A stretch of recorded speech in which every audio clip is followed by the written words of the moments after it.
कुछ वीडियोस में आप लोगों को दिखा रहा हूँ जो कि सुप्रीम कोर्ट के डिसीजन के बाद में काफ़ी इंपॉर्टेंट हो गया है कि जो गली के कुत्ते होते हैं उनको कैसे डील करना है। तो इसके ऊपर आर्टिकल मैं आप लोगों से डिस्कस करने वाला हूँ काफ़ी डिटेल में, जिसके बेस पर आप लोग चीज़ों को समझ पाएंगे कि आज की डेट में क्या सिचुएशन देखने को मिलती है। आप लोग यहाँ पर देखिए, इस इंसान की कोई गलती नहीं थी, कुत्ते ने आगे किस तरीके से इसके ऊपर अटैक किया। तो ये सिचुएशन आप लोगों ने भी कभी ना कभी अपनी लाइफ में ज़रूर फेस की होगी, खासकर उस टाइम पर जब आप लोग ऐसे एरिया में किसी में गए होंगे जहाँ पर आप लोग पहली बार जा रहे होंगे, नहीं आप लोग अननोन आदमी की तरह वहाँ पर जा रहे हैं, तो कई बार कुत्ते जो हैं ऊपर अटैक कर देते हैं। तो ये सिचुएशन आप लोगों को देखने को मिलती है। खासकर बच्चे बहुत सारे आज की डेट में इस प्रॉब्लम का शिकार बन रहे हैं। कई सारे बच्चे ऐसे हैं जो कि कुत्तों के द्वारा काट लिए गए और काफ़ी गंभीर हालत उनकी हो चुकी है। ऐसे भी कई सारे केसेस देखने को मिले। तो ये जो वीडियोस आप लोगों के सामने मैं आप लोगों को दिखा रहा हूँ, ये ऐसे रियलिटी के इंसिडेंट हैं जिसमें कुत्तों के द्वारा काफ़ी खतरनाक तरीके से अटैक किया गया कुछ लोगों के ऊपर। और जब आप लोग इन इंसिडेंट के बारे में जानोगे, मैं आप लोगों से अभी आर्टिकल डिटेल में डिस्कस करूंगा, तो आप लोग सोचकर हैरान रह जाओगे कि देश के अंदर कितने सारे ऐसे इंसिडेंट देखने को मिलते हैं। बिना किसी बात के आप लोग रास्ते में जा रहे हो, 4-5 कुत्ते बैठे हैं, एकदम उनको लगा कि वाओ क्या मजा है, आओ अटैक करते हैं, पार्टी चल रही है, बिल्कुल फ्री में, मतलब घूमने जा रहे हैं, कहीं पर रास्ते में कोई आदमी मिल गया उसके ऊपर अटैक कर दिया। तो ये हरकत आप लोगों को देखने को मिलेगी कुत्तों की, जिसकी वजह से बहुत सारे केसेस अभी यहाँ पर कोर्ट के अंदर जा रहे हैं और कई सारे हाई कोर्ट ने भी इसके ऊपर डिसीजन दिया है। तो ये कुछ ऐसे चीज़ें हैं जो मैं आप लोगों से डिस्कस करूँगा काफ़ी डिटेल में।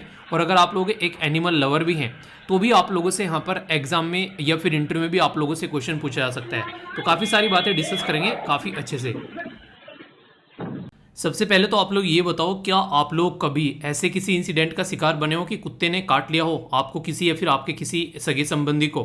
तो अगर आप लोगों को लगता है कि ये इंसिडेंट बस आप लोगों के साथ में ही हो रहा है तो आप लोग बहुत गलत हैं। यहाँ पर पूरे देश के अंदर में 2019 में 1.5 करोड़, समझ रहे हैं आप लोग कितने होते हैं 1.5 करोड़ नंबर, 1.5 करोड़ कुत्ते के काटने के केसेस इंडिया में निकल कर आए, जिसमें सबसे ज़्यादा केसेस आप लोगों को देखने को मिलेंगे उत्तर प्रदेश के अंदर में। अकेले उत्तर प्रदेश के अंदर में आप लोगों को नजर आएंगे 27 लाख से ज़्यादा, 27.5 लाख के करीब केस पहले नंबर पर उत्तर प्रदेश के अंदर से निकल कर आते हैं कुत्तों के काटने के। दूसरे नंबर पर आप लोगों को तमिलनाडु देखने को मिलेगा 2019 में, जहां पर लगभग 20 लाख के करीब केस हैं। महाराष्ट्र, यहाँ पर आप लोगों को लगभग 15 लाख के करीब केस देखने को मिलेंगे। और वेस्ट बंगाल, यहाँ पर आप लोगों को लगभग 12 लाख के करीब केस देखने को मिलेंगे। जो आप लोग देख सकते हैं, चाहे कोई नॉर्थ में हो, चाहे कोई साउथ में हो, चाहे कोई ईस्ट में हो, चाहे कोई वेस्ट में हो, हर जगह आज की डेट में कुत्तों का कहर जो है वो काफ़ी लार्ज स्केल पर देखने को मिल रहा है। एक इंटरेस्टिंग फैक्ट है आप लोगों के सामने कि लक्षद्वीप में कोई भी ऐसा केस देखने को नहीं मिलता है जहां पर कुत्ते के काटे हुआ कोई केस सामने निकल कर आया हो। यानी कि लक्षद्वीप में ये जो नंबर है ये बिल्कुल जीरो है। तो ये एक अच्छी बात आप लोग यहाँ पर बोल सकते हैं। और इसी के साथ में अभी जो ये मैं केसेस आप लोगों को यहाँ पर बता रहा हूँ, इन केसेस को ध्यान में रखते हुए जब यहाँ पर इस पर्टिकुलर मुद्दे के ऊपर कोई डिसीजन दिया जाता है कई सारे हाईकोर्ट के द्वारा, जैसे कि अभी तमिलनाडु के अंदर, महाराष्ट्र के अंदर में हाईएस्ट नंबर ऑफ केसेस इस साल में भी आप लोगों को देखने को मिल रहे हैं 2022 में। अगर देखा जाए अभी लार्ज स्केल पर आप लोगों को बहुत सारे केसेस तो अब तक देखने को मिल जाएंगे। इनकी संख्या 40 लाख हुई गिरकर 2020 में। रीजन क्या था? कोविड-19 की वजह से हम लोग घरों से बाहर नहीं निकले।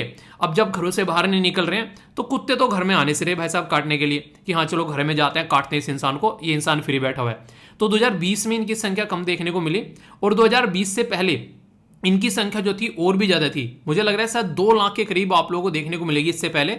अब थोड़ी सी कुछ यहाँ पर डाउन संख्या यहाँ पर देखने को मिली है। तो ये इसकी वजह से बहुत सारे रेबीज़ के केस हमारे देश में हर साल आप लोगों को देखने को मिलते हैं और इसकी वजह से बहुत सारे लोगों की डेथ भी होती है। तो ये सिचुएशन आप लोग यहाँ पर देख सकते हैं।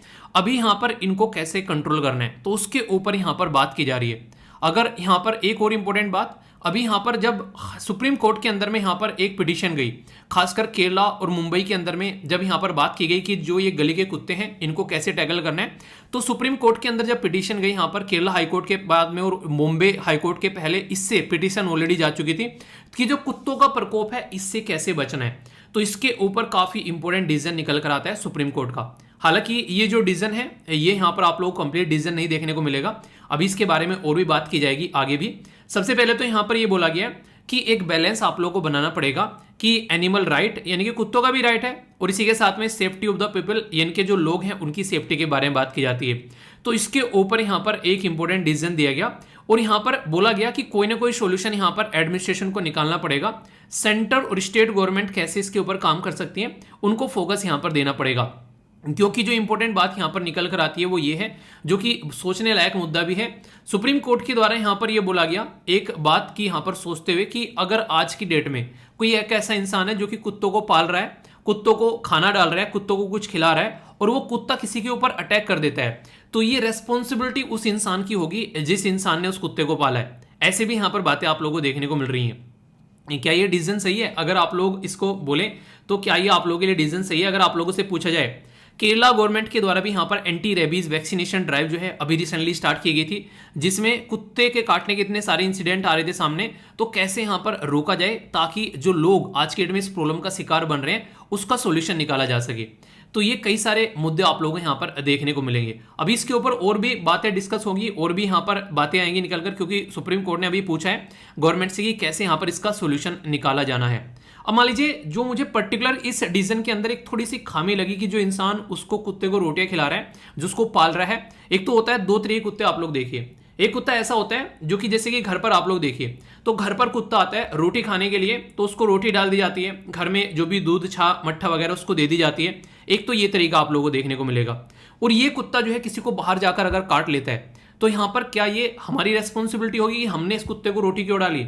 एक तो ये मुद्दा निकल कर आता है। दूसरा ये मुद्दा आता है कि उस कुत्ते की तो रेस्पॉन्सिबिलिटी ली जा सकती है, जो कोई पालतू कुत्ता है कि घर में पाल रहे हैं, पेट एनिमल है, बिल्कुल उसकी रेस्पॉन्सिबिलिटी ली जा सकती है क्योंकि वो उनके द्वारा पाला गया है। पर लेकिन ऐसा कुत्ता जो कि गली में घूम रहा है और घर पे आकर खाना खाता है और फिर किसी को जाकर काट लेता है, इसकी रेस्पॉन्सिबिलिटी कौन लेगा? तो ये भी एक काफी बड़ा इशू है। इसके बारे में अगर मैं आप लोगों से पूछूं, आप लोगों से पूछा जाए इंटरव्यू के अंदर में कि आप लोग जाते हैं इंटरव्यू में और आप लोग बोले कि आप लोग क्या एक तरीके से एनिमल के बारे में आप लोग क्या रहे हैं, तो आप लोग बोले कि सर हम एनिमल लवर हैं। तो आप लोगों से एक क्वेश्चन पूछ लिया कि इस प्रॉब्लम का आप लोग कैसे सोल्यूशन निकालोगे। तो ये ऐसे क्वेश्चन है जो कि आप लोग को पहले से ही सोच के रखने पड़ेंगे जब आप लोग इंटरव्यू में जाकर बैठते हैं। ठीक है, अभी यहाँ पर जो ये पिक्चर आप लोगों के सामने दिख रही है, मेरे पर्टिकुलर मेरे घर की ये पिक्चर है, और यहाँ पर जो ये कुतिया बैठी हुई है, मतलब एक ये आप लोगों के सामने है डॉगी, और यहाँ पर आप लोग ये पर्टिकुलर एरिया देखिए। ठीक है, एक बार मैंने वीडियो के अंदर आप लोगों से डिस्कस किया, तो एक बच्चा बोल रहा था कि सर आपने बोला था कि पिक्चर शेयर करना, तो मैं वही आप लोगों को इंसिडेंट बताने जा रहा हूँ। मैं घर पे गया और ये घर पे आई थी, तो मम्मी ने इसको बेसिकली कुछ रोटी वगैरह और यहाँ पर ये छाछ वगैरह रख रखी थी इसके सामने। तो यहाँ पर यहाँ पर जो पायदान होता है, तो पायदान पर मतलब ये बैठी हुई है आराम से यहाँ पर। तो यहाँ पर अगर देखो तो इसको ये पर्टिकुलर एरिया में कैंसर है इसको। ठीक है, तो ये जब मेरी नज़र पड़ी मैंने कहा तो बड़ी बुरी प्रॉब्लम हो रखी है, तो इसकी पिक्चर जो है मैंने क्लिक की। मैंने कहा देखते हैं इसका क्या सोल्यूशन किया जा सकता है। तो फिर यहाँ पर इसके लिए पर्टिकुलर एक मतलब नहीं, इसका ऑपरेशन कराया गया पूरा, और ये फिलहाल के टाइम पर अभी ठीक है। ठीक है, अभी जो इसका ऑपरेशन जब हो गया कंप्लीट, तो यहाँ पर इसको ले जाया गया डिस्ट्रिक्ट में, मतलब जहाँ पर एनिमल का जो हॉस्पिटल था, और फिर इसका ऑपरेशन हुआ। तो ऑपरेशन होने के बाद में अब आप लोग इसकी कंडीशन देख सकते हैं। ठीक है, अब ये बिल्कुल ठीक है, मतलब एक काफ़ी प्यारी है, बेसिकली घर पे ही रहती है, मैक्सिमम टाइम आप लोगों को देखने को मिलेगा। पर लेकिन आप लोग ये सोचो, जैसे ये अगर जाकर किसी को काट लेती है, ठीक है, और कोई बोले कि हाँ उस इंसान ने इसका ऑपरेशन करवाया, उनके घर में ये खाना खाती है, तो क्या हम रेस्पॉन्सिबल होंगे इसके लिए कि हाँ ये हम लोगों ने इसको पाला है तो हम लोग इसके लिए रेस्पॉन्सिबल हों? तो यानी कि इन्होंने इसको पाला है, इन्होंने इसका ऑपरेशन कराया, वरना ये मर जाती ठीक रहती। तो आप लोग सोचिए इसके बारे में। ठीक है, तो ये पर्टिकुलर एक ऐसा केस है जो कि कोर्ट में भी आप लोगों को देखने को मिल रहा है। और जब राइट टू लाइफ के बारे में बात करते हैं, तो हमारी राइट टू लाइफ आती है पार्ट 3 के अंदर, संविधान के अंदर में पार्ट 3 है, उसमें आर्टिकल 21 हमारी राइट टू लाइफ के बारे में बात करते हैं। तो एनिमल की भी राइट टू लाइफ है ना, इनका भी अधिकार है जिंदगी जीने का, तो उसको आप लोग कैसे ट्रीट करते हैं? आप लोगों ने देखा होगा एक इंसिडेंट ऐसा आया था साउथ इंडिया में निकलकर कि एक कुत्ते के पिल्ले को जो है तीसरी जन चौथी मंजिल से ले जाकर उसको नीचे फेंक दिया था। तो उस टाइम पर क्या कंडीशन देखने को मिली थी कि पूरे देश में उसके लिए कई सारे प्रोटेस्ट हुए थे। वो ये देखना चाहता कि नीचे गिरकर मरेगा कि नहीं मरेगा। अरे कुत्ते इंसान, तो खुद कूद के देख लेता, तेरा सर फूटेगा नीचे, तुझे समझ में आ जाएगा कि तू मरेगा नहीं मरेगा। एक बेजुबान जानवर को फेंक के देख रहा है, मतलब बहुत गुस्सा आया था उस टाइम पर मुझे। तो ये सिचुएशन आप लोग यहाँ पर समझ सकते हैं। तो यहाँ पर उस टाइम पर निकल कर आया था कि एनिमल के भी अधिकार होते हैं, उनके भी राइट्स होते हैं, हम लोग उनको एक तरीके से, इनको ऐसा नहीं कि हम लोग उनके अधिकार न काउंट करें। तो यहाँ पर ये मैं जब आर्टिकल पढ़ा था तो मेरे माइंड में कई सारी ये चीज़ें निकल कर आई। और एक बच्चा बोल भी रहा था कि सर आपने पिक्चर शेयर नहीं करी। तो ये थी वो पिक्चर, ऑपरेशन कराया, अब यहाँ पर काफ़ी दिनों तक इसकी मरहम पट्टी चली, अब बिल्कुल ये ठीक है। प्रॉपर वे में अपनी लाइफ को जो है एंजॉय कर रही थी, वरना लग रहा था, मैंने कहा यार ये तो जाएगी, बड़ा लगा मुझे देख के, मैंने कहा ये क्या हो गया। ठीक है, तो ये पूरा का पूरा आर्टिकल है, ये एक इंसिडेंट है जो कि एनिमल्स के बारे में कुछ लिखने के लिए आ जाए, और यहाँ पर आगे ये और भी न्यूज़ में रहने वाला है, तो इसके बारे में आप लोग थोड़ा सा आइडिया रख सकते हैं। ओके, कोई भी डाउट हो तो बताइएगा जरूर। और हाँ, जैसा मैंने पूछा कि क्या आप लोग कभी इस प्रॉब्लम का शिकार बने हैं, तो आप लोग बताइए यहाँ पर, क्योंकि रेबीज एक ऐसी बीमारी है जो कुत्तों के काटने से नॉर्मली देखने को मिलती है। उसके केस ओनली इंडिया में नहीं, यूएसए के अंदर भी आप लोगों को काफी लार्ज स्केल पर देखने को मिलेंगे, क्योंकि रेबीज ऐसा नहीं है कि बस कुत्तों के काटने से होती है, वाइल्ड एनिमल के काटने से, बैट हो गया, ठीक है, बहुत सारे और फॉक्स वगैरह हो गया, उनके काटने से भी रेबीज की बीमारी देखने को मिलती है। तो कई सारे ऐसे हेल्थ के इशू भी इसके साथ में कनेक्टेड आप लोगों को यहाँ पर देखने को मिलेंगे। और अभी कई सारे इंसिडेंट आप लोगों ने देखे, जो पिटबुल है उसके काटने के भी केसेस सामने आए। तो अगर कल को चलकर मैन और एनिमल कॉन्फ्लिक्ट के बारे में कुछ लिखने के लिए आ जाए, तो इसको भी आप लोग यहाँ पर मेंशन कर सकते हैं एक एंगल। और जब ऐसा एंगल आप लोग वहाँ पर मेंशन करेंगे, तो कहीं ना कहीं सामने वाले को लगेगा वाह यार, एक रियलिटी में ग्राउंड प्रॉब्लम को समझ रहा है ये बच्चा, और यहाँ पर इस तरीके से चीज़ों को लिख पा रहा है। ठीक है, तो ये काफ़ी एक इंपॉर्टेंट आर्टिकल था। आई होप कि आप लोग इसको ध्यान रखिए। और आप लोग यार, कुत्ता को ये मिलता है उसको रोटियाँ वगैरह डाल दिया करना, ये नहीं कि आप लोग रोटियाँ डाल रहे हो तो मतलब आप लोगों के ऊपर कोई आरोप लगाएगा। तो कभी भी लगता है घर में कुत्ता खड़ा हुआ है, तो कोशिश करो कि कम से कम एक टुकड़ा उसको जरूर डाल दो, वो एक आस रखता है, बेजुबान एक तरीके से जानवर है। तो आई होप कि आप लोग ये पूरा चीज़ें समझ गए होंगे। ठीक है तो दोस्तों, इस आर्टिकल के बारे में आगे और भी आप लोगों को चीज़ें देखने को मिलेगी, क्योंकि अभी यहाँ पर ये चीज़ें आप लोगों को रिवाइज कराई गई है। इसके साथ में आगे भी एक आर्टिकल है जो कि रिसेंटली अभी गाइडलाइन देखने को मिली है, वो इसी के साथ में कनेक्टेड है, जिसको और अच्छे से आप लोग कनेक्ट कर पाएंगे। आज है 25 अप्रैल, आज का दिन बहुत ही शानदार रहने वाला है, बहुत ही अच्छे से आप लोग आज के दिन को एंजॉय करने वाले हो। यस या फिर नो? तो हाउस द जोश?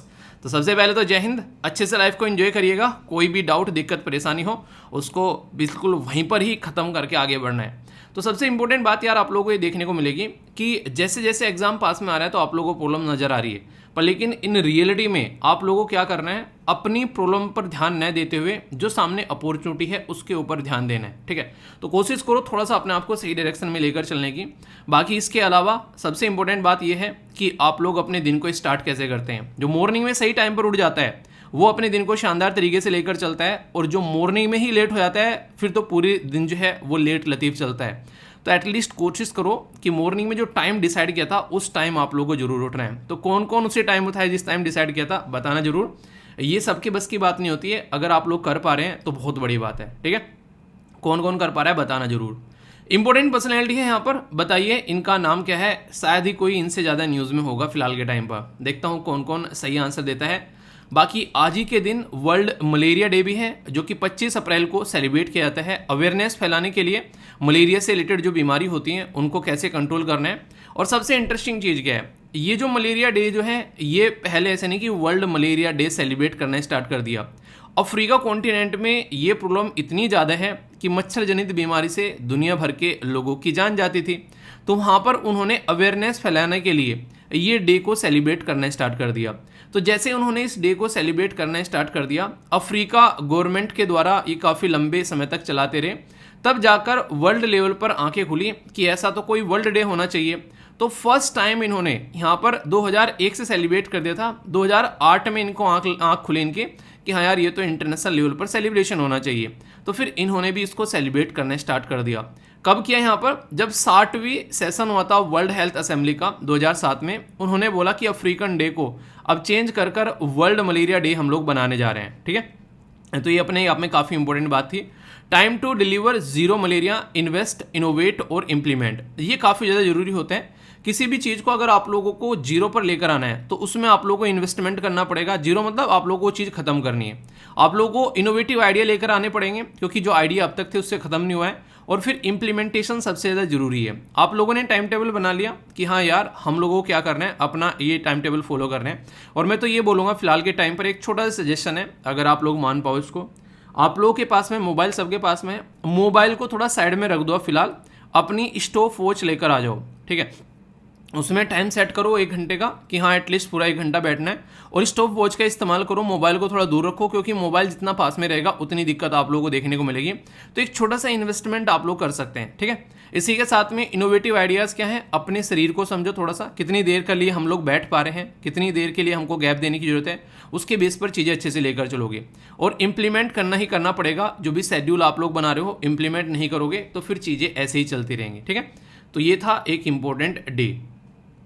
एक न्यूज़ भी है यहाँ पर जो कि अभी आप लोगों से डिस्कस करूँगा। यहाँ पर एक ऑपरेशन चलाया गया, उससे पहले यहाँ पर आप लोगों को थोड़ा सा एक मतलब एक इम्पोर्टेंट इन्फॉर्मेशन, जो कि कल का क्विज़ था वो वहाँ पर पब्लिश नहीं हुआ, तो आज 2 क्विज़ आप लोगों को देखने को मिलेंगे, ठीक है। तो 2 क्विज़ डाल दिए जाएंगे, एक लगभग मुझे लग रहा है कि 3 बजे या 2 बजे करीब डाल दूंगा, दूसरा जो है ये आप लोगों को 5 बजे आएगा जो आपका शेड्यूल रहता है, ठीक है। तो उसके लिए एक्सट्रीमली सॉरी, कल जो है थोड़ा टाइम नहीं मिल पाया। और बाकी एक हर जगह बर्थडे विशेष, मतलब कम से कम एप्लीकेशन तो छोड़ देते, एप्लीकेशन पर इतनी सारी बर्थडे विशेष टीम देखकर परेशान, सर इतने सारे डाउट कहाँ से आ गए। तो मैंने कहा पता नहीं यार क्या हो गया, ऐसा क्या हो गया। मैंने कहा लेक्चर वेक्चर तो नहीं ऐसा कि दिक्कत हो रही है ऐप में, कोई लेक्चर ना चल रहा हो, फलाना ढिमकाना कुछ दिक्कत आ गई हो। तो फिर उनको खोल के देखा सब में हैप्पी बर्थडे मैंने कहा यार एप्लीकेशन पे मत करो यार, जीमेल है, गूगल आप लोगों को देखने को मिलेगा, इंस्टाग्राम है, फेसबुक है, ट्विटर है, या फिर वीडियो के नीचे आप लोग लगे हुए थे जीमेल पर, हर जगह मतलब चलो समझ में आता है। ये पढ़ाई के लिए है, यहाँ पे मत किया करो ये, ठीक है। हाँ पता है आप लोगों का प्यार है इतना अच्छे से, मतलब लगता है कि कभी कभी ना मैं ब्लेस्ड फील करता हूँ रियलिटी में, ठीक है। मैं इतना प्यार डिजर्व नहीं करता हूँ जितना प्यार आप लोग दे देते हो। ऐसा लगता है कि मतलब एक तरीके से नेक्स्ट एक तरीके से ऐसा फीलिंग होता है कि जैसे कि ऐसा लगता है कि सारे मतलब मेरे ही साथ में रहते हैं, मेरे रूममेट होते हैं, वो वाली फीलिंग आती है। ऐसी ऐसी बातें शेयर कर रखी यादों ने, मतलब दिल खुश हो जाता है। रियलिटी में बताऊँ तो कई बार तो ऐसा लगता है बैठ के, मैंने कहा जिंदगी में कुछ चाहिए नहीं यार, ठीक है। मतलब जब भी मूड ऐसा हो तो कई बार आप लोग मेल पढ़ लो, उसमें कई सारी आप लोगों की समस्या भी रहती है, उनको भी डिस्कस करता हूँ, कई बार कई सारे बच्चों से बात भी होती है, ठीक है। तो इस तरीके से मतलब ऐसा लगता है कि ज़िंदगी में अब है नहीं, एक तो होता है कि खालीपन है यार, कोई होना चाहिए। मुझे ऐसी चीज़ कभी फील नहीं होती, ठीक है। ऐसा लगता है जब भी मैंने इतनी सारे मतलब अपने पर SLVN जुड़े हुए, इतने सारे फैमिली मेम्बर जुड़े हुए हैं, तो अलग ही लेवल की फीलिंग आती है, ठीक है। बाकी कई सारे बच्चे 2-3 चीज़ें और पूछ रहे हैं कि सर अभी यहाँ पर कनेक्टेड होने का कोई फ़ायदा है क्या, अभी जैसे एग्ज़ाम की डेट आ चुकी है। तो यार देखो यहाँ पर ना लेक्चर आप लोगों को रिकॉर्डेड फॉर्म में सारे मिले हुए हैं, ठीक है। तो अगर आप लोगों को लगता है फटाफट, एक तो होता है, एक तो बच्चा हुआ है जिसको बिल्कुल रो मटेरियल है, बिल्कुल स्टार्टिंग से कवर करना है, जिसको कुछ नहीं आता है, उसको तो मैं बिल्कुल रिकमेंड नहीं करूँगा। पर अगर आप लोग किसी न किसी एग्जाम की तैयारी कर रहे हैं और आप लोग का एक बेस बना हुआ है, तो जो भी सारे लेक्चर हैं उनमें से फटाफट आप लोगों को 2.5 गुना की स्पीड यहाँ पर मिल जाती है। उन लेक्चर में से फटाफट आप लोग निकल सकते हैं, सारे रिकॉर्डेड फॉर्म में यहाँ पर अवेलेबल है। तो अगर आप लोग उस कैटेगरी में है कि आप लोग अब तक बेस बनाकर आ चुके हैं, तो आप लोग यहाँ पर कनेक्ट हो सकते हैं। वरना जिसका बिल्कुल भी बेस नहीं है वो कनेक्ट मत होना, क्योंकि टाइम बहुत कम बच गया, डेट आपके सामने है। तो अब यहाँ पर उसको कोई मतलब बनेगा नहीं, एक बार आप लोग मुश्किल से उसको देख पाओगे, ठीक है। बाकी जो ऑलरेडी कर रहे हैं, जिनका इतना सिलेबस कवर हो गया, वो अच्छे से करते रहो। अभी प्रैक्टिस सेशन भी आप लोगों के चलेंगे और यहाँ पर कोशिश की जाएगी अभी जल्दी से जल्दी आप लोगों का सिलेबस जो है वो कंप्लीट किया जाए। कुछ और एक्स्ट्रा क्लास लगे तो थोड़ा तैयार रहिएगा, क्योंकि टाइम इतना दिया नहीं है APFC ने जितना सब एक्सपेक्ट कर रहे थे कि इतना टाइम मिलेगा यहाँ पर, ठीक है। तो वो थोड़ा सा रह गया, वरना सब सोचते हैं अक्टूबर वगैरह में होगा, अच्छे से टाइम मिल जाएगा। पर इन्होंने जुलाई में चिपका दिया, सबसे मतलब एक तरीके से इरिटेटिंग चीज़ की इन्होंने। पर लेकिन कोई नहीं, सबके साथ में, वो आप लोगों के साथ में नहीं है, अच्छे से चीज़ों को लेकर चलेंगे और टेस्ट आप लोग अच्छे से अटेम्प्ट करते ही रहो, ठीक है। जिसको लग रहा है एप्लीकेशन में कभी कभी कोई थोड़ी बहुत दिक्कत आती है, तो StudyLoverV.in पर भी आप लोग तुरंत लॉगिन कर लिया करो, ताकि आप लोगों का टाइम जो है वो वेस्ट ना हो। और प्रिंट करनी है अगर कोई भी चीज़ें, तो यहाँ से थोड़ी आसानी से हो जाती हैं, तो ये आप लोगों के लिए काफ़ी फायदेमंद है, ठीक है। ऑल्टरनेटिव है, दोनों यूज़ कर सकते हो। एक इंपॉर्टेंट आर्टिकल यहाँ पर ये, जो कि अभी रिसेंटली सूडान के अंदर में आप लोगों को दिक्कतें देखने को मिल रही हैं। अपने देश के साथ में अगर कंपेयर करोगे तो यहाँ पर आप लोगों को जाओगे तो सूडान और साउथ सूडान आप लोगों को देखने को मिलेंगे। सूडान और साउथ सूडान एक दूसरे से 2011 में अलग हुए थे और कई बार इनके बीच में रस्साकसी भी चलती रहती है। अभी पॉलिटिकल क्राइसिस यहाँ पर देखने को मिला, जिसकी वजह से यहाँ पर सूडान के अंदर से बहुत सारे लोगों को निकाला गया, अपने देश के लोगों को निकालने का ऑपरेशन चलाया गया। तो ऑपरेशन का नाम आप लोगों को याद रखना है, ऑपरेशन कावेरी। तो ये ऑपरेशन का नाम आप लोगों से पूछा जा सकता है। अगर मैं क्वेश्चन पूछूं कि ऑपरेशन गंगा हम लोगों ने चलाया था, वो किस पर्टिकुलर देश से रिलेटेड था, तो देखता हूं कौन कौन उसको बताता है। कई सारे ऑपरेशंस हैं, इसकी एक लिस्ट मैंने तैयार की थी, वो शेयर कर दूंगा टेलीग्राम के ऊपर, पहले भी मैंने की थी, ताकि सारे ऑपरेशंस एक जगह आप लोगों को इकट्ठे मिल जाए। किस किस देश से हम लोगों ने किन किन अपने SLV फैमिली मेम्बर बोल रहा हूँ मतलब अपने इंडियन जो फैमिली मेम्बर हैं, तो कितने को हम लोगों ने कहाँ कहाँ से निकाला है, तो उसके बारे में आप लोगों को पूरी इन्फॉर्मेशन वहाँ पर मिल जाएगी, ठीक है। तो ये क्या होता है, इससे आप लोगों को, जैसे कि प्रीलिम्स में कई बार क्या आता है, मैच करने के लिए आ जाता है, तो आसानी से आप लोग उसको मैच कर पाओगे और फिर आसानी से क्वेश्चन बनेगा, तो आप लोगों का छूटेगा नहीं। तो उसको शेयर कर दिया जाएगा, तो उसको आप लोग एक बार देख के चले जाना, तो सारी चीज़ें एक जगह इकट्ठी नहीं मिल जाती हैं, तो वो वाली चीज़ें आप लोग ही हो जाएगी, ठीक है। तो ये कुछ बेसिक बातें थी। बाकी ये काफ़ी एक तरीके से बड़ी बात होती है कि एक तरीके से अपने देश के लोगों को किसी देश से निकाल कर लेकर आना, और हम इस चीज़ के लिए बहुत ही एक तरीके से तसल्ली में काम करते हैं। अपने देश के लोगों को तो निकालते हैं, कई बार दूसरे देश के लोगों को भी निकालते हैं। तो सूडान और साउथ सूडान के बारे में याद रखिएगा। ये लोकेशन क्या है, अगर मैं आप लोगों से यहाँ पर पूछूँ, ये इंपॉर्टेंट लोकेशन क्या है, अगर इसके बारे में आप लोगों से पूछा जाए बताइए जरूर इनके बारे में, क्योंकि ये आप लोगों से ऑपरेशन के बारे में तो पूछ लेंगे पर लेकिन आप लोगों का ज्योग्राफिकल क्वेश्चन भी आप लोगों का मिल जाएगा लोकेशन बेस्ड। वैसे यहाँ पर पूछ लेंगे कि किसके लिए ऑपरेशन चला, तो ये एक डिफरेंट टाइप ऑफ क्वेश्चन यहाँ से बन जाता है। ठीक है, तो बेसिक इन्फॉर्मेशन है। बाकी जो नेक्स्ट आर्टिकल अभी डिस्कस करूंगा वो आप लोगों से अभी जो स्टार्टिंग में आर्टिकल डिस्कस किया अभी आप लोगों से, जो बेसिकली कुत्तों से रिलेटेड था, उसी का एक और आर्टिकल है जो रिसेंटली अभी यहाँ पर न्यूज़ में देखने को मिल रहा है। उसमें बहुत सारी बातें आप लोगों की कवर करूंगा, ऑपरेशंस जो भी यहाँ पर सरकार किस तरीके से इन चीज़ों को लेकर चल रही है, तो बेसिक इन्फॉर्मेशन के साथ में भी आप लोगों को चीज़ें देखने को मिलेगी, तो उसको अच्छे से समझ कर चलते हैं। ठीक है, और फीडबैक दे दिया करो, जैसा भी आर्टिकल आप लोगों को लगता है, कोई डाउट हो तो पूछ लिया करो। दोस्तों, इंसानों का सबसे वफादार जानवर जो होता है वो होता है कुत्ता। पर लेकिन जो अभी रिसेंटली ये रूल और रेगुलेशन आप लोगों को देखने को मिलेंगे यहाँ पर, कुत्ता भी ये कहेगा कि इंसान कितना बड़ा कुत्ता हो गया है यानी कि अपने फ़ायदे के लिए हमको जिंदा नहीं रहने दे रहा है। डायलॉग सुना है ना, बसंतीन कुत्तों के सामने मत नाचना। मतलब कुत्तों की इमेज ऐसी कर रखी है जिसकी कुछ हद नहीं कि नहीं, कुत्ते की तरह पागल है ये इंसान, देखो बिल्कुल कुत्ता बन गया है। ठीक है, ये देखो उस लड़की के पीछे कुत्ता बन गया है आप लोगों ने देखा ना, कई बार मूवी से भी डायलॉग रहते हैं। तो मतलब कुत्ते को नेगेटिव तरीके से ज़्यादा देखा जाता है, जबकि कुत्ते को ही सबसे वफादार भी माना जाता है। चलिए, ये तो थी अलग बातें, पर यहाँ पर हम लोग बात करेंगे एनिमल बर्थ कंट्रोल रूल 2023 जो कि सेंट्रल गवर्नमेंट के द्वारा नोटिफाई किए गए हैं। अब तक जो भी इन्फॉर्मेशन आप लोगों ने जानी है एनिमल्स के बर्थ कंट्रोल के बारे में या फिर जो भी डॉग्स के बारे में इन्फॉर्मेशन जानी है, यहाँ से कुछ एक्स्ट्रा इन्फॉर्मेशन भी आप लोगों को जानने को मिलने वाली है। तो घर में किस किस ने कुत्ता पाल रखा है, जैसा मैंने पूछा था आप लोगों से जरूर बताना है, और कौन सा ऐसा जानवर है अगर बोला जाए आप लोगों को पालने के लिए तो आप लोग उसको पालना पसंद करेंगे। सबसे बड़ी प्रॉब्लम क्या है आज की डेट में, जैसा कि आप लोग जानते हैं कि कुत्ते जो हैं खासकर गलियों में इतने सारे इंसिडेंट देखने को मिल रहे हैं, जो कि नॉर्मल इंसान कोई आता जाता, कोई बाहर से कोई मेहमान आ रहा है या फिर कोई सड़कों पे कुछ बेचने वाला कोई घूम रहा है, उनको अक्सर कुत्ते जो हैं वो अटैक करते हुए पाए जाते हैं। और बहुत ही ज़्यादा इंसिडेंट हमारे देश के अंदर में रेबीज़ के भी देखने को मिलते हैं। तो इन सब चीज़ों को ध्यान में रखते हुए सेंट्रल गवर्नमेंट के द्वारा कुछ रूल और रेगुलेशन यहाँ पर निकाले गए हैं।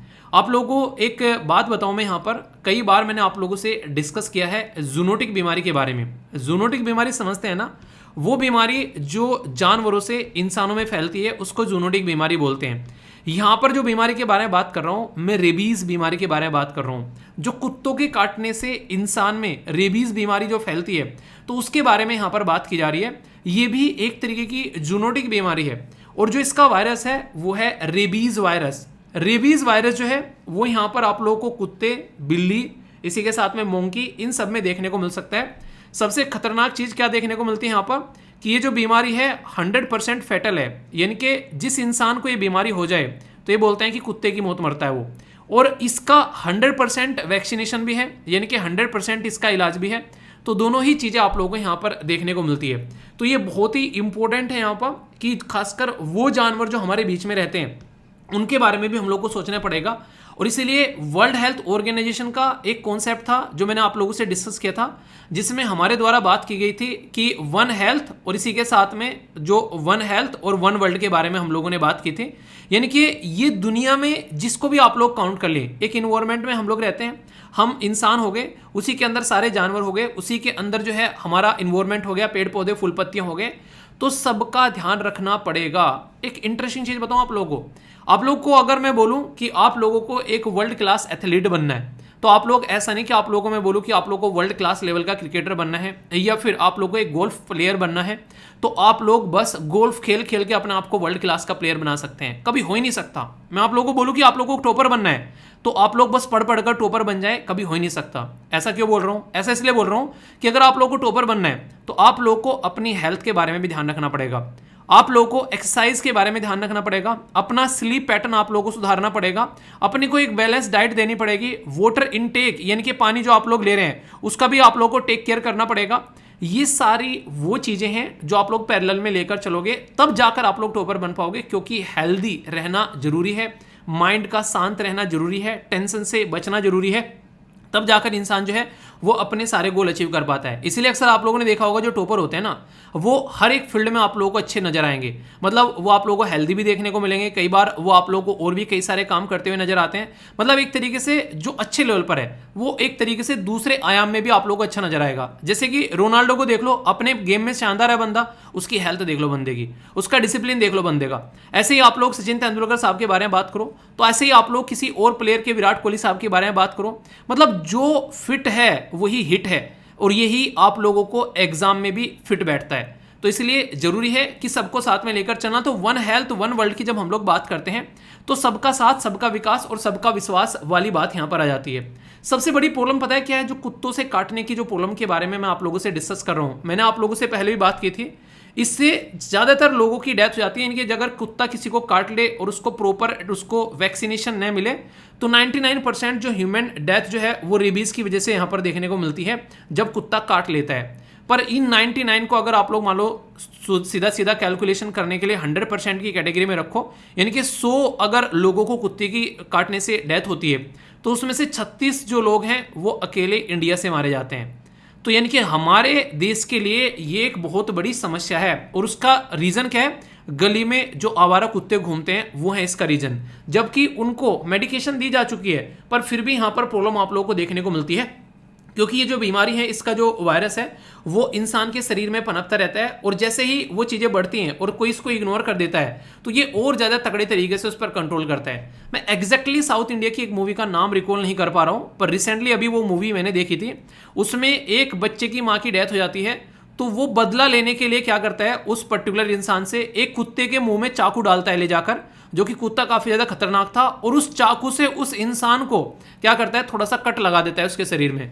तो रेबीज जो है उसको डायरेक्ट कुत्ते ने नहीं काटा, रेबीज की जो पर्टिकुलर जो वायरस है वो उस इंसान की बॉडी में चला गया और वो इंसान जो है वो कुत्ते की तरह भौंक भौंक कर मरता है एक तरीके से। वो ऐसे आप लोगों ने देखा होगा, आप लोगों ने कभी देखी है इस तरीके की कई सारी जो आसपास में केसेस, तो बहुत ही ज्यादा खतरनाक चीजें आप लोगों को यहाँ पर देखने को मिलती हैं। साउथ एशिया और अफ्रीका, यानी कि मोटे मोटे तौर पर बोलूं तो मैं आप लोगों को यहाँ पर इंडिया के आसपास वाला रीजन और अफ्रीका कॉन्टिनेंट में सबसे ज्यादा यहाँ पर ये प्रॉब्लम देखने को मिलती है, जो कि यहाँ पर एक तरीके से डोमेस्टिक या फिर जो स्ट्रीट डॉग होते हैं, कुत्ते पालने वाली भी बात हो, वो भी काट ले एक तरीके से। हालांकि हम लोग दवाई देते हैं पर लेकिन फिर भी इंजेक्शन लगवाना जरूरी है रेबीज का, अगर जो है कुत्ता जो है इंसान को काट ले। तो यहाँ पर ये वायरस का जो रिजर्वायर है वो साउथ एशिया और अफ्रीका एरिया में आप लोगों को देखने को मिलता है। तो इतने लार्ज स्केल पर ये दिक्कत है आज की डेट में। ये सारी कहानी मैंने आप लोगों को क्यों सुनाई, कुछ इसके पीछे रीजन है, बहुत बड़े वाला रीजन है। अभी सेंट्रल गवर्नमेंट के द्वारा कुछ रूल और रेगुलेशन नोटिफाई किए गए, तो उन रूल और रेगुलेशन को मैं आप लोगों को एक्सप्लेन करता हूं। और इसमें सुप्रीम कोर्ट का भी जजमेंट आ चुका है, जैसा कि मैंने आप लोगों को पहले भी डिस्कस किया था कि सुप्रीम कोर्ट खुद बोलता है यहाँ पर। देखो आप लोगों को पता है हमारे देश में सबसे ऊपर जो है वो क्या है, वो है सेंट्रल गवर्नमेंट, जिसको नॉर्मली आप लोग यूनियन गवर्नमेंट बोलते हैं। उसके थोड़ा सा नीचे जब आप लोग आएंगे तो आप लोगों को स्टेट गवर्नमेंट देखने को मिलेगा। उसके थोड़ा सा नीचे जो आएंगे आप लोगों को डिस्ट्रिक्ट लेवल पर चीजें देखने को मिलेगी, फिर आप लोगों को ब्लॉक लेवल पर चीजें देखने को मिलेगी, फिर आप लोगों को पंचायत लेवल पर चीजें देखने को मिलेगी। ये क्या हो गया, ये हो गया डिसेंट्रलाइजेशन ऑफ द एडमिनिस्ट्रेशन। वरना जब तक हमारी पंचायत और ये सब म्यूनसिपैलिटी वगैरह नहीं थी तो सेंटर और स्टेट दोनों मिलकर अपनी लाइफ को एंजॉय किया करते थे, सारी पावर उन्हीं के हाथ में हुआ करती थी। पर अभी आप लोगों को पता है फाइनेंस कमीशन भी जब सेटअप किया जाता है तो बाकायदा लोकल बॉडीज को भी वो यहां पर पैसे देता है अलग से कि भाई साहब तुम अपने एरिया का ध्यान रखो। सेम पैटर्न पर अभी सुप्रीम कोर्ट ने क्या बोला है, इसी चीज को ध्यान में रखते हुए, मान लीजिए मैं एक पर्टिकुलर गांव का प्रधान हूं और मुझे पता है मेरे गांव में यार उस पर्टिकुलर नल में पानी नहीं आ रहा है, मुझे पता है कि यार वो वाला खड़ंजा जो है उसमें जैसी थोड़ी सी बारिश होती है पानी भर जाता है, तो मैं जानता हूं ना कि मेरे गांव की लोकल प्रॉब्लम क्या है। मैं भले ही बाहर रहता हूं, अपने गांव में नहीं रहता हूं, पर अभी भी मुझे पता है कि मेरे गांव में क्या क्या प्रॉब्लम देखने को मिल रही है। मेरे गांव में 3 स्कूल हैं, उनमें क्या क्या दिक्कतें देखने को मिल रही हैं, मुझे उनके बारे में पता है, क्योंकि कई सारे ऐसे लोग हैं जिनसे मैं डिस्कस करते रहता हूं कि मेरा क्या चल रहा है यार गांव के अंदर में। तो अगर मैं बोलूं कि यार प्राइम मिनिस्टर मोदी को मेरे गांव के बारे में कुछ नहीं पता, तो कोई बड़ी बात तो है नहीं है। क्यों पता होगा उनको, उनके पास में बड़े बड़े मुद्दे हैं, देश को देखना है, पूरा डिफेंस को देखना है, इंटरनेशनल लेवल पर रिलेशन देखना है, हमारे देश का एक्सपोर्ट इंपोर्ट क्या हो रहा है वो देखेंगे कि मेरे पर्टिकुलर एक स्टेट के, एक डिस्ट्रिक्ट के, एक छोटे से गांव में उसमें उस पर्टिकुलर खड़ंचे की ईंट फटी हुई है, पानी भर जाता है, उस नलके में पानी नहीं आ रहा है। तो ये मेरा दायित्व है, क्योंकि मैं गांव का प्रधान हूं तो मुझे देखना पड़ेगा ये। तो इसी तरीके से लोकल एरिया पर जो जो भी यहां पर एडमिनिस्ट्रेशन है उनको सबको ये ऑथोरिटी दे दी गई है कि जहां जहां भी ये रेबीज से रिलेटेड जो चीजें होंगी ये आप लोग देखोगे। मतलब जैसे कि म्युनिसिपैलिटी लेवल पर म्युनिसिपल को दे दी, इसी के साथ में म्युनिसिपल कॉर्पोरेशन है उसको दे दी, पंचायत वाले लेवल पर पंचायत को दे दी, कहीं सोसाइटीज हैं तो वहां पर उसके एडमिनिस्ट्रेशन को दे दी कि आप लोगों को इनका ध्यान रखना है। तो यानी कि एक तरीके से इन सबको ये ऑथोरिटी दे दी गई है कि अगर कोई कुत्ते हैं, अगर कोई ऐसा कुत्ता है जो कि उसको एक तरीके से टैकल करना है, तो आप लोग मिलकर animal welfare board of India के साथ में मिलकर, जिसको नॉर्मली आप लोग AWBI के नाम से जानते हैं, इसके साथ में मिलकर आप लोग काम करोगे। क्योंकि इसके ऊपर सुप्रीम कोर्ट ने बोला था 2009 में। इंटरेस्टिंग चीज क्या है कि यार हमारे देश में ना सारी चीजें पड़ी रहती हैं लंबे समय से, पर हम लोग सुधरते नहीं है जब तक वो सर पर आकर पड़ नहीं जाती है। तो सुप्रीम कोर्ट ने 2009 में जब केस बोला था animal welfare board of India versus, जहां पर जो peoples to eliminate the straight जो भी यहां पर एक तरीके से कुत्ते होते हैं उनका ट्रबल, तो उसको ध्यान में रखते हुए इनके द्वारा कई सारी बातें बताई गई थी कि एक तो क्या करना है कि जो कुत्ते होते हैं ना, अगर आप लोगों को उनको कंट्रोल करना है तो उनका आप लोग क्या करना है, स्टेरिलाइजेशन करना है। हिंदी में बोलते हैं वधियाकरण, आप लोगों ने सुना होगा। तो स्टेरिलाइजेशन करना है तो ये लोकल अथॉरिटी को पावर दी जाएगी। पहली बात तो ये बोलेगी।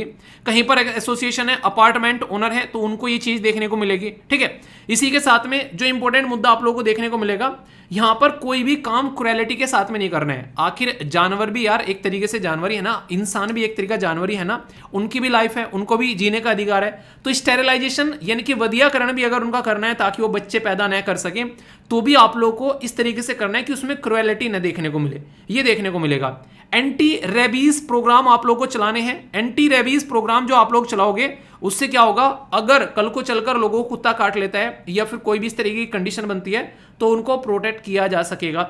इसके चलते आप लोगों को सारी चीजें प्रॉपर वे में देखने को मिलेगी। तो ये सारा का सारा फंडा जो है, अभी जो नए रूल लेकर आए गए जिनको एनिमल बर्थ कंट्रोल रूल 2023 बोला है, इससे पहले 2001 के रूल थे, उनको रिप्लेस करेंगे ये पर्टिकुलर रूल, और नए रूल और रेगुलेशन अभी आप लोगों को हमारे देश के अंदर में देखने को मिलने वाले हैं।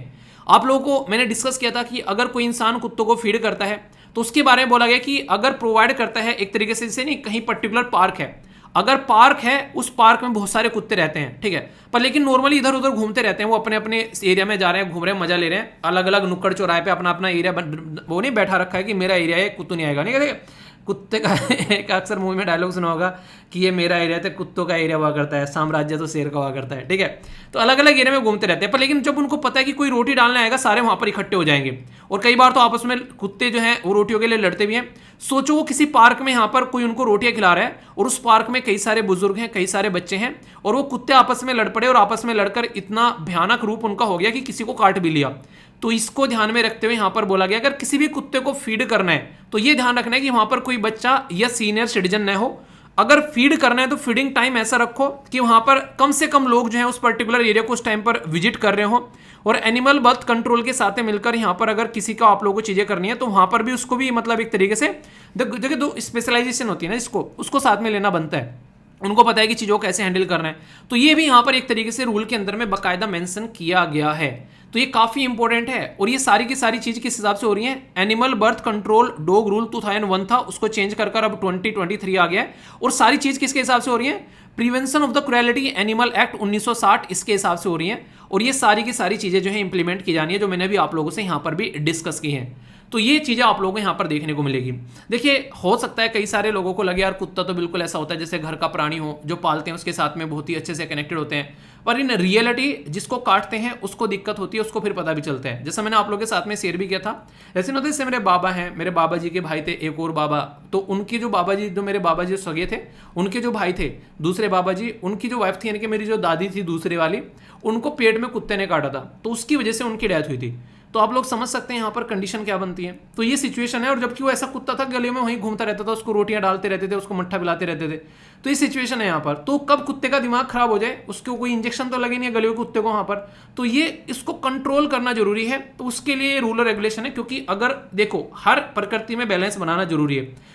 क्यों आज की डेट में फूड चेन में जब हम लोग बात करते हैं, क्यों हम लोग जानवरों के बारे में हम लोग बात करते हैं कि यहाँ पर ये जानवर होना चाहिए ताकि इसको कंट्रोल किया जा सके। शेर के बारे में बात करते हैं, वो हिरन को खाएगा, हिरन घास को खाएगा, किसी को भी बैलेंस बिगड़ेगा तो दूसरे की संख्या जो बढ़ जाएगी। ठीक है, तो इसलिए बैलेंस बनाना बहुत ही ज्यादा जरूरी है।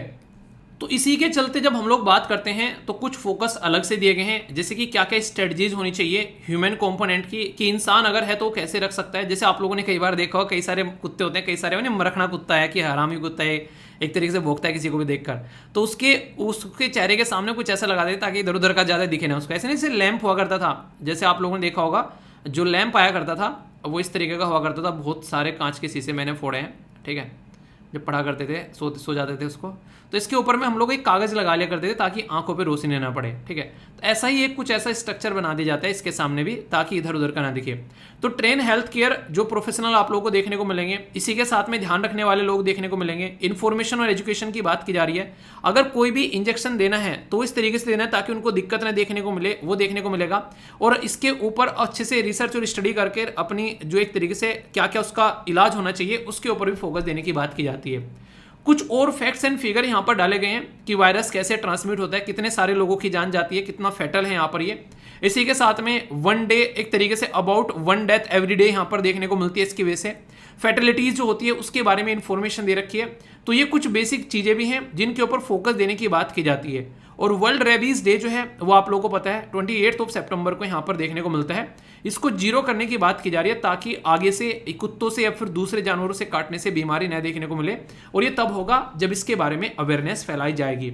तो सारी बातें इसके बारे में बता दी, कोई भी डाउट अब आप लोगों को इसके बारे में नहीं होना चाहिए। किसी भी तरीके से क्वेश्चन आप लोगों से पूछ जाए तो आप लोगों के माइंड में इसको लेकर क्लैरिटी होनी चाहिए। गवर्नमेंट पॉलिसीज जीएस पेपर 2 के अंदर में यहां से एग्जैक्ट क्वेश्चन आप लोगों से पूछा जा सकता है, ठीक है। चलिए देखता हूं कितने ध्यान से आप लोगों ने आर्टिकल सुना है, इसका आंसर आप लोगों को देना है। जूनोटिक, ये रेबीज जो है ये एक जूनोटिक वायरल बीमारी है, एक तरीके का इन्फेक्शन है। दूसरा बोला गया कि रेबीज जो है वो 100% फेटल है और 100% वैक्सीनेशन प्रिवेंटेबल भी है, यानी कि हो जाए तो 100% मार देगी और इसको बचा भी सकती है। More than 1/3 of the global rabies death जो है वो इंडिया के अंदर होती है। बोला था ना मैंने 36%, तो देखोगे मोटा मोटा 1/3 हो जाता है, ठीक है। बोला गया कि स्प्रेड होती है बाइट ऑफ द रेबिट, जो भी यहाँ पर एक तरीके से रेबिट एनिमल है, जो उसका एक तरीके से आप लोग बोल सकते हैं जो डिपोजिशन होता है उसका सलाइवा, जो वायरस होता है वो एक तरीके से हमारी शरीर के अंदर में एंट्री करता है, घाव बनता है, वो सब चीजें उसकी वजह से फैलता है। तो कौन सा कथन सही है, करेक्ट है यहाँ पर? 1 स्टेटमेंट, 2 स्टेटमेंट, ऑल 3 स्टेटमेंट या only all of the above? सही आंसर क्या है? तो अगर ध्यान से देखेंगे तो रेबीज के बारे में ये सारी इंफॉर्मेशन आप लोगों के सामने है, किस तरीके से यहाँ पर दिक्कतें देखने को मिलती है। तो ये एक ऐसा क्वेश्चन है जो कि डायरेक्ट आप लोगों से एग्जाम में पूछा जा सकता है और इसको लेकर कोई डाउट भी आप लोगों को नहीं होना चाहिए, ठीक है। तो यहां से काफी इंपॉर्टेंट टॉपिक आप लोगों का कवर कर दिया सही तरीके से। ऐसा अगर आप लोग बोलते हैं, जैसे मैंने बोला था, आप लोग बोलेंगे इंटरव्यू के अंदर में कि डॉग लवर हैं एक तरीके से, तो आप लोगों से पूछा जा सकता है कि क्या प्रॉब्लम है आज के डेट में, जो स्ट्रीट डॉग होते हैं उनको कैसे दूर करेंगे। तो इंटरव्यू का भी क्वेश्चन आप लोगों के लिए बन जाएगा। तो टॉपिक को ऐसे तरीके से देखा करो कि हर तरीके से अगर क्वेश्चन पूछा जाए तो आप लोग उसका आंसर कैसे दे पाओगे। मैं आशा करता हूं कि आप लोगों के माइंड में ये बिल्कुल क्रिस्टल क्लियर हो गया होगा। फिर भी कोई डाउट है तो क्वेश्चन पूछना, कमेंट बॉक्स आप लोगों के लिए, कमेंट बॉक्स आप लोगों के लिए ओपन है, उसका आंसर दिया जाएगा आने वाली वीडियोस के अंदर में, ठीक है। आई होप कि आप लोगों को क्रिस्टल क्लियर हो गया होगा, तो बताना जरूर। एक गाना याद आ रहा है मुझे, देख तेरे इंसान की हालत क्या हो गई भगवान, कितना बदल गया इंसान। एक टाइम था कि बच्चे हैं बाहर खेला करते थे, घर वाले पकड़ा करते थे। अरे मुझे अभी याद है कि कई बार स्कूल में जा रहे थे तो मतलब ऐसे नहीं, क्रिकेट का मैच हो रहा है तो स्कूल छोड़ के निकल लिए, तो ऐसी सी चीज़ देखने को मिलती थी। मतलब कितना ज़्यादा क्रेज होता था लोगों की बाहर खेलने जाना है। पर आज की डेट में लैपटॉप है और हाथ में बेसिकली रिमोट है और लगे हुए हैं क्या, डकाडक करने, यानी कि एक तरीके से अपना कभी पबजी चल रहा है पूरे दिन, मतलब पता नहीं क्या क्या चल रहा है। तो एक नेक्स्ट लेवल का एडिक्शन अभी यहाँ पर आप लोगों को देखने को मिल रहा है, और इतना ज़्यादा ये एडिक्शन हो चुका है कि सरकार को रूल बनाने पड़ रहे हैं कि इसको रेगुलेट किया जाए। समझ रहे हैं ये कितनी बुरी कंडीशन हो गई है। बिल्कुल ऐसी है, हम लोग बोले कि इस पृथ्वी को सेव करना है हम लोग को। क्यों? क्योंकि ये पृथ्वी जो है बर्बाद होती जा रही है। किसकी वजह से? हमारी वजह से। आप लोगों को पता है ये पृथ्वी एक ऐसा ग्रह है, अब तक दूसरा ग्रह हम लोग नहीं खोज पाए ऐसा जिसके ऊपर जीवन संभव हो। यानी कि इस पृथ्वी पर हम लोग हैं क्योंकि ये ऐसी है, इस पर जीवन संभव है, और हम लोग उसी को प्रोटेक्ट करने की बात करें। क्यों? क्योंकि हम लोगों ने इतना बर्बाद कर दिया उसको। ये बिल्कुल ऐसी है जैसे हम लोग बोलते हैं ना कि महिला को हम लोग को सेफ्टी देनी है, उसी महिला को हम लोग सेफ्टी देनी है जिस महिला के शरीर में से हम लोग निकले हैं, हम लोग पैदा हुए हैं। मतलब उसी माँ को, उसी बहन को हम लोग को सेफ्टी देनी है। तो आप लोग समझ रहे हैं यहाँ पर कंडीशन क्या चल रही है। इसका मतलब ये कि हम लोग एक कल युग में जी रहे हैं जब ऐसी कंडीशन आ जाए। तो गेम के लिए रेगुलेशन बनाना पड़ गया भाई साहब। तो आप लोग समझ सकते हैं कि कितनी ज़्यादा लत लग रही होगी और क्या क्या कंडीशन यहाँ पर देखने को मिल रही होगी और सोसाइटी पर क्या इंपैक्ट डाल रहा होगा, पर्टिकुलर पर्सन पर क्या इंपैक्ट डाल रहा होगा। तो ये काफ़ी इंपॉर्टेंट यहाँ पर हो गया है। अगर गेम्स के बारे में आप लोगों से बात करूं, अभी फिलहाल गवर्नमेंट में जो मिनिस्ट्री है, खासकर जो ministry of electronics and information technology है, उसके द्वारा ड्राफ्ट रूल निकाला गया और उसने बोला कि यहाँ पर information and technology intermediary guideline and digital media ethic code 2021 जो है वो इंट्रोड्यूस किए गए। उसमें अमेंडमेंट किया जाएगा ताकि ऑनलाइन जो गेम्स हैं उनको रेगुलेट किया जा सके। तो इसके लिए यहाँ पर सेल्फ रेगुलेटरी जो बोर्ड है उसमें 5 मेंबर जो हैं वो अलग अलग फील्ड के, जैसे गेमिंग हो गया, पब्लिक पॉलिसी हो गया, आईटी हो गया, साइकोलॉजी हो गया, मेडिसिन हो गया। तो 5 लोग मिलकर यहाँ पर इसके ऊपर काम किए और तब यहाँ पर ये चीज़ें निकल कर आ रही है कि सेल्फ रेगुलेटरी जो बॉडी है वो होनी चाहिए। देखिए है क्या आज के डेट में, ये गेम जो है उसमें कई तरह के गेम आप लोगों को देखने को मिलेंगे। कुछ तो ऐसे हैं जो कि इंसान को लत लगी खेले जा रहे हैं, जैसे आप लोगों ने देखा होगा पबजी वाली कंडीशन, ठीक है। कुछ ऐसे हैं जिसमें पैसा मिल रहा है और सट्टेबाजी स्टार्ट हो गई, सट्टा बाजार चल गया है। तो ऐसे बहुत सारे आप लोगों को रम्मी वगैरह ये सारी चीज़ें आप लोगों को देखने को मिलती हैं और अलग अलग पर्सनैलिटी इनका प्रमोशन भी कर रहे हैं। सबसे खतरनाक चीज़ तो ये है। तो इस तरीके की चीज़ों को अगर बात करें तो इनको भी आप लोग अलग देख सकते हैं। एक तो है कि गेम ऑफ चांस है, जैसे लूडो आप लोग खेलते हैं, ठीक है। इतनी लत लग जाती है लोगों को, मतलब है कुछ नहीं उसमें, क्या करने हैं, बस लूडो खेल रहे हैं। तो उसमें गेम ऑफ चांसेस में कोई टैलेंट नहीं है कि आप लोगों ने कुछ नया सीख लिया, आप लोग टैलेंटेड बन गए भाई साहब कि अब आप लोगों का मजे आ जाएगा, ठीक है। रुक जाओ मैं पैर ऊपर कर लूँ थोड़े से फिर कहोगे कि माइक से पीछे चले गए। ठंड बढ़ा दी आप लोगों ने और सुबह सुबह तो बिल्कुल काम ही पूरा रहता है। चलिए, तो यहाँ पर अगर बात करें तो सबसे बड़ी बात क्या है, सबसे बड़ी बात यहाँ पर ये निकल कर आ रही है कि गेम ऑफ चांस जो रहता है एक तरीके से वो ऐसा गेम है जिसमें चांस की बात की जा रही है, ठीक है। तो एक तरीके से उसमें टैलेंट कोई यूज हो ही नहीं रहा है, तो टैलेंट यूज नहीं हो रहा है तो एक तरीके से टाइम पास हो रहा है, ऐसा बोल सकते हो। दूसरा है गेम ऑफ स्किल, जिसमें आप लोग की स्किल जो है वो दिखाई पड़ रही है। मतलब कि जैसे कि आप लोग क्या खेलने बैठ जाओ, कुछ भी एक अच्छा जिसमें आप लोगों का थोड़ा सा स्किल लगे, और वो स्किल कैसी है जैसे कि अगर आज की डेट में आप लोग खेलने बैठ जाते हैं कैरम, तो कैरम भी एक तरीके की स्किल है। उसमें ऐसा नहीं कि बस आप लोगों ने वो उसमें उसके ऊपर वहाँ पर जो एक तरीके से ना गोटी फेंक दे, वो अपने आप चीज़ें स्टार्ट हो जाएंगी। तो वहाँ पर स्किल आती है तो आप लोग काम कर पाओगे। तो एक गेम ऑफ स्किल जो है वो फिर भी अच्छे से सपोर्ट करना चाहिए, पर गेम ऑफ चांस जो है वो तो सट्टे बाजारी के रीजन बन जाते हैं कई बार। ये काफ़ी बड़ी खतरनाक चीज़ देखने को मिलती है। रिसेंटली अभी चाइना के अंदर बहुत सारी रूल और रेगुलेशन लेकर आए गए कि बच्चों को जो है पूरे दिन में इतने ही घंटे खेलने देना है, वीकेंड में थोड़ा सा ज़्यादा खेलने देना है। तो पूरी रिस्ट्रिक्शन लगाई जा रही है, क्योंकि इसकी वजह से जो यूथ जनरेशन है, जो यंग जनरेशन है, इंडायरेक्ट में बोला जाए तो ये देश का फ्यूचर यानी कि देश का भविष्य जो है वो बर्बाद कर रहे हैं। अगर गेम्स के बारे में बात करें, आप लोगों से पूछो आप लोगों का सबसे फेवरेट गेम कौन सा है, तो आप लोग बताइए। इंडोर में बताना है और आउटडोर में बताना है। और इसी के साथ में अगर बात करें तो ये जो गेम्स हैं ये कितना टाइम आप लोग इनके ऊपर बिता दो। आज के दिन में बहुत सारे बच्चों को लत रहती है इसकी। तो कंडीशन ये है कि कैसे इस लत से छूटना है, क्योंकि अगर ये लत नहीं छूटी तो ये कहीं ना कहीं इंसान का फ्यूचर भी बर्बाद करती है। और इसी के साथ में कंडीशन जो है प्रेजेंट टाइम की तो खराब हो ही जाती है, यानी गालियाँ झेलनी पड़ती है दबा के, कुछ नहीं करता, पूरे दिन पड़ा रहता है, ये मोबाइल में घुसा रहता है। तो ये वाली कंडीशन देखने को मिले, खाना खा रहा है तो मोबाइल लेके घूम रहा है। तो इसलिए ज़रूरी है कि इनको प्रॉपर रेगुलेट किया जा सके। इसीलिए भारत में ऑनलाइन गेमिंग को द्वारा जो भी आज के डेट में जो चुनौतियां हैं उसका विश्लेषण करने के लिए मैंने क्वेश्चन भी दिया, और ये आप लोगों से इंटरव्यू पूछ सकते हैं। चुनौतियां क्या है, ऐसे ऐसे इंसिडेंट देखने को मिले कि बच्चों ने अपने माँ बाप के पैसे चुराकर बेसिकली यहाँ पर गेम के अंदर लगाए। इवन ऐसे भी इंसिडेंट निकल कर आए कि एक बच्चे ने अपनी माँ को ही गोली मार दी। तो ये सिचुएशन आप लोग समझिए कितनी एक्सट्रीम लेवल की कंडीशन यहाँ पर क्रिएट हो रही है, ओनली किसकी वजह से, ऑनलाइन गेम्स की वजह से। तो रेगुलेट करना चाहिए या फिर नहीं करना चाहिए, अब आप लोग बता दो। देखिए ड्राफ्ट का मतलब क्या होता है, ड्राफ्ट का मतलब होता है कि अभी ये बेसिकली प्रॉपर फाइनल स्टेज पर नहीं पहुंचा है। तो इसमें सेल्फ रेगुलेटरी ऑर्गेनाइजेशन रहेगी, ड्यू डिलीजेंस रहेगा कि किस तरीके से यहाँ पर ऑनलाइन जो गेम चल रहे हैं उसमें सट्टेबाजारी नहीं हो, उसको रोका जाए। विड्रॉल ऑफ द फंड के बारे में, रिफंड के बारे में बात की जा रही है। रजिस्ट्रेशन होना चाहिए मिनिस्ट्री ऑफ इन्फॉर्मेशन एंड जो यहाँ पर साइंस, जो ministry of information and technology के साथ में। इसी के साथ में ऑनलाइन गेमिंग में self regulatory body, complaint redressal, इसी के साथ में रिस्ट्रिक्शन किस तरीके से बैटिंग के ऊपर लगानी है। और यहाँ पर रैंडम जो भी यहाँ पर जनरेशन ऑफ सर्टिफिकेट वगैरह ये सब चीज़ जो देखने को मिलती है उसके ऊपर फोकस किया जाए कि कैसे चीज़ों को सिस्टमेटिक वे में लेकर चलना है ताकि चीज़ों को सिक्योर या फिर इंश्योर किया जा सके। जैसे कि कैफ़े में आप लोग जाते हो तो कैफ़े में जाते आप लोग का प्रॉपर वहाँ पर आईडी मांगी जाती है। तो ऑनलाइन किस तरीके से कोई गेम खेल रहा है, उसकी एज क्या है, वो सारी चीज़ें यहाँ पर उसके लिए आईडी मांगी जाए और चीज़ों को ढंग से लेकर चला जाए तो कैसा है। सेफ्टी बहुत ज़्यादा जरूरी है, क्योंकि गेमर आज के डेट में बहुत सारी आप लोगों को लड़कियां भी देखने को मिलेगी। लगभग 40 से 50% यहाँ पर लड़कियां हैं जो कि आज के डेट में काफ़ी लार्ज स्केल पर पार्टिसिपेट कर रही हैं। तो एक गेम जो है वो सेफ ऑनलाइन सिस्टम यहाँ पर होना चाहिए, ठीक है। इसी के साथ में यहाँ पर एक ग्रेट फर्स्ट स्टेप है कॉम्प्रिहेंसिव रेगुलेशन ऑनलाइन को, तो एक अच्छी चीज़ है यहाँ पर, क्योंकि आने वाले टाइम पे बोला जा रहा है कि 5 बिलियन की ये एक तरीके से गेमिंग इंडस्ट्री होगी, ओनली इंडिया के अंदर में बात की जा रही है। तो सोचो कितना फायदा यहाँ पर होगा अगर इसको रेगुलेट किया जाए, इसको सिस्टमेटिक वे में गवर्नमेंट लेकर चले। इसी के साथ में यहाँ पर कंपाउंड एनुअल ग्रोथ से यहाँ पर बढ़ रही है 38% इन इंडिया बिटवीन 2017 to 20 और अपोज टू 8% इन चाइना और 10% इन यूएसए। मतलब हमारे देश में जो ये इंडस्ट्री बढ़ रही है ना, जो पागलपन लोगों का बढ़ रहा है गेम को लेकर, वो नेक्स्ट लेवल का है भाई साहब।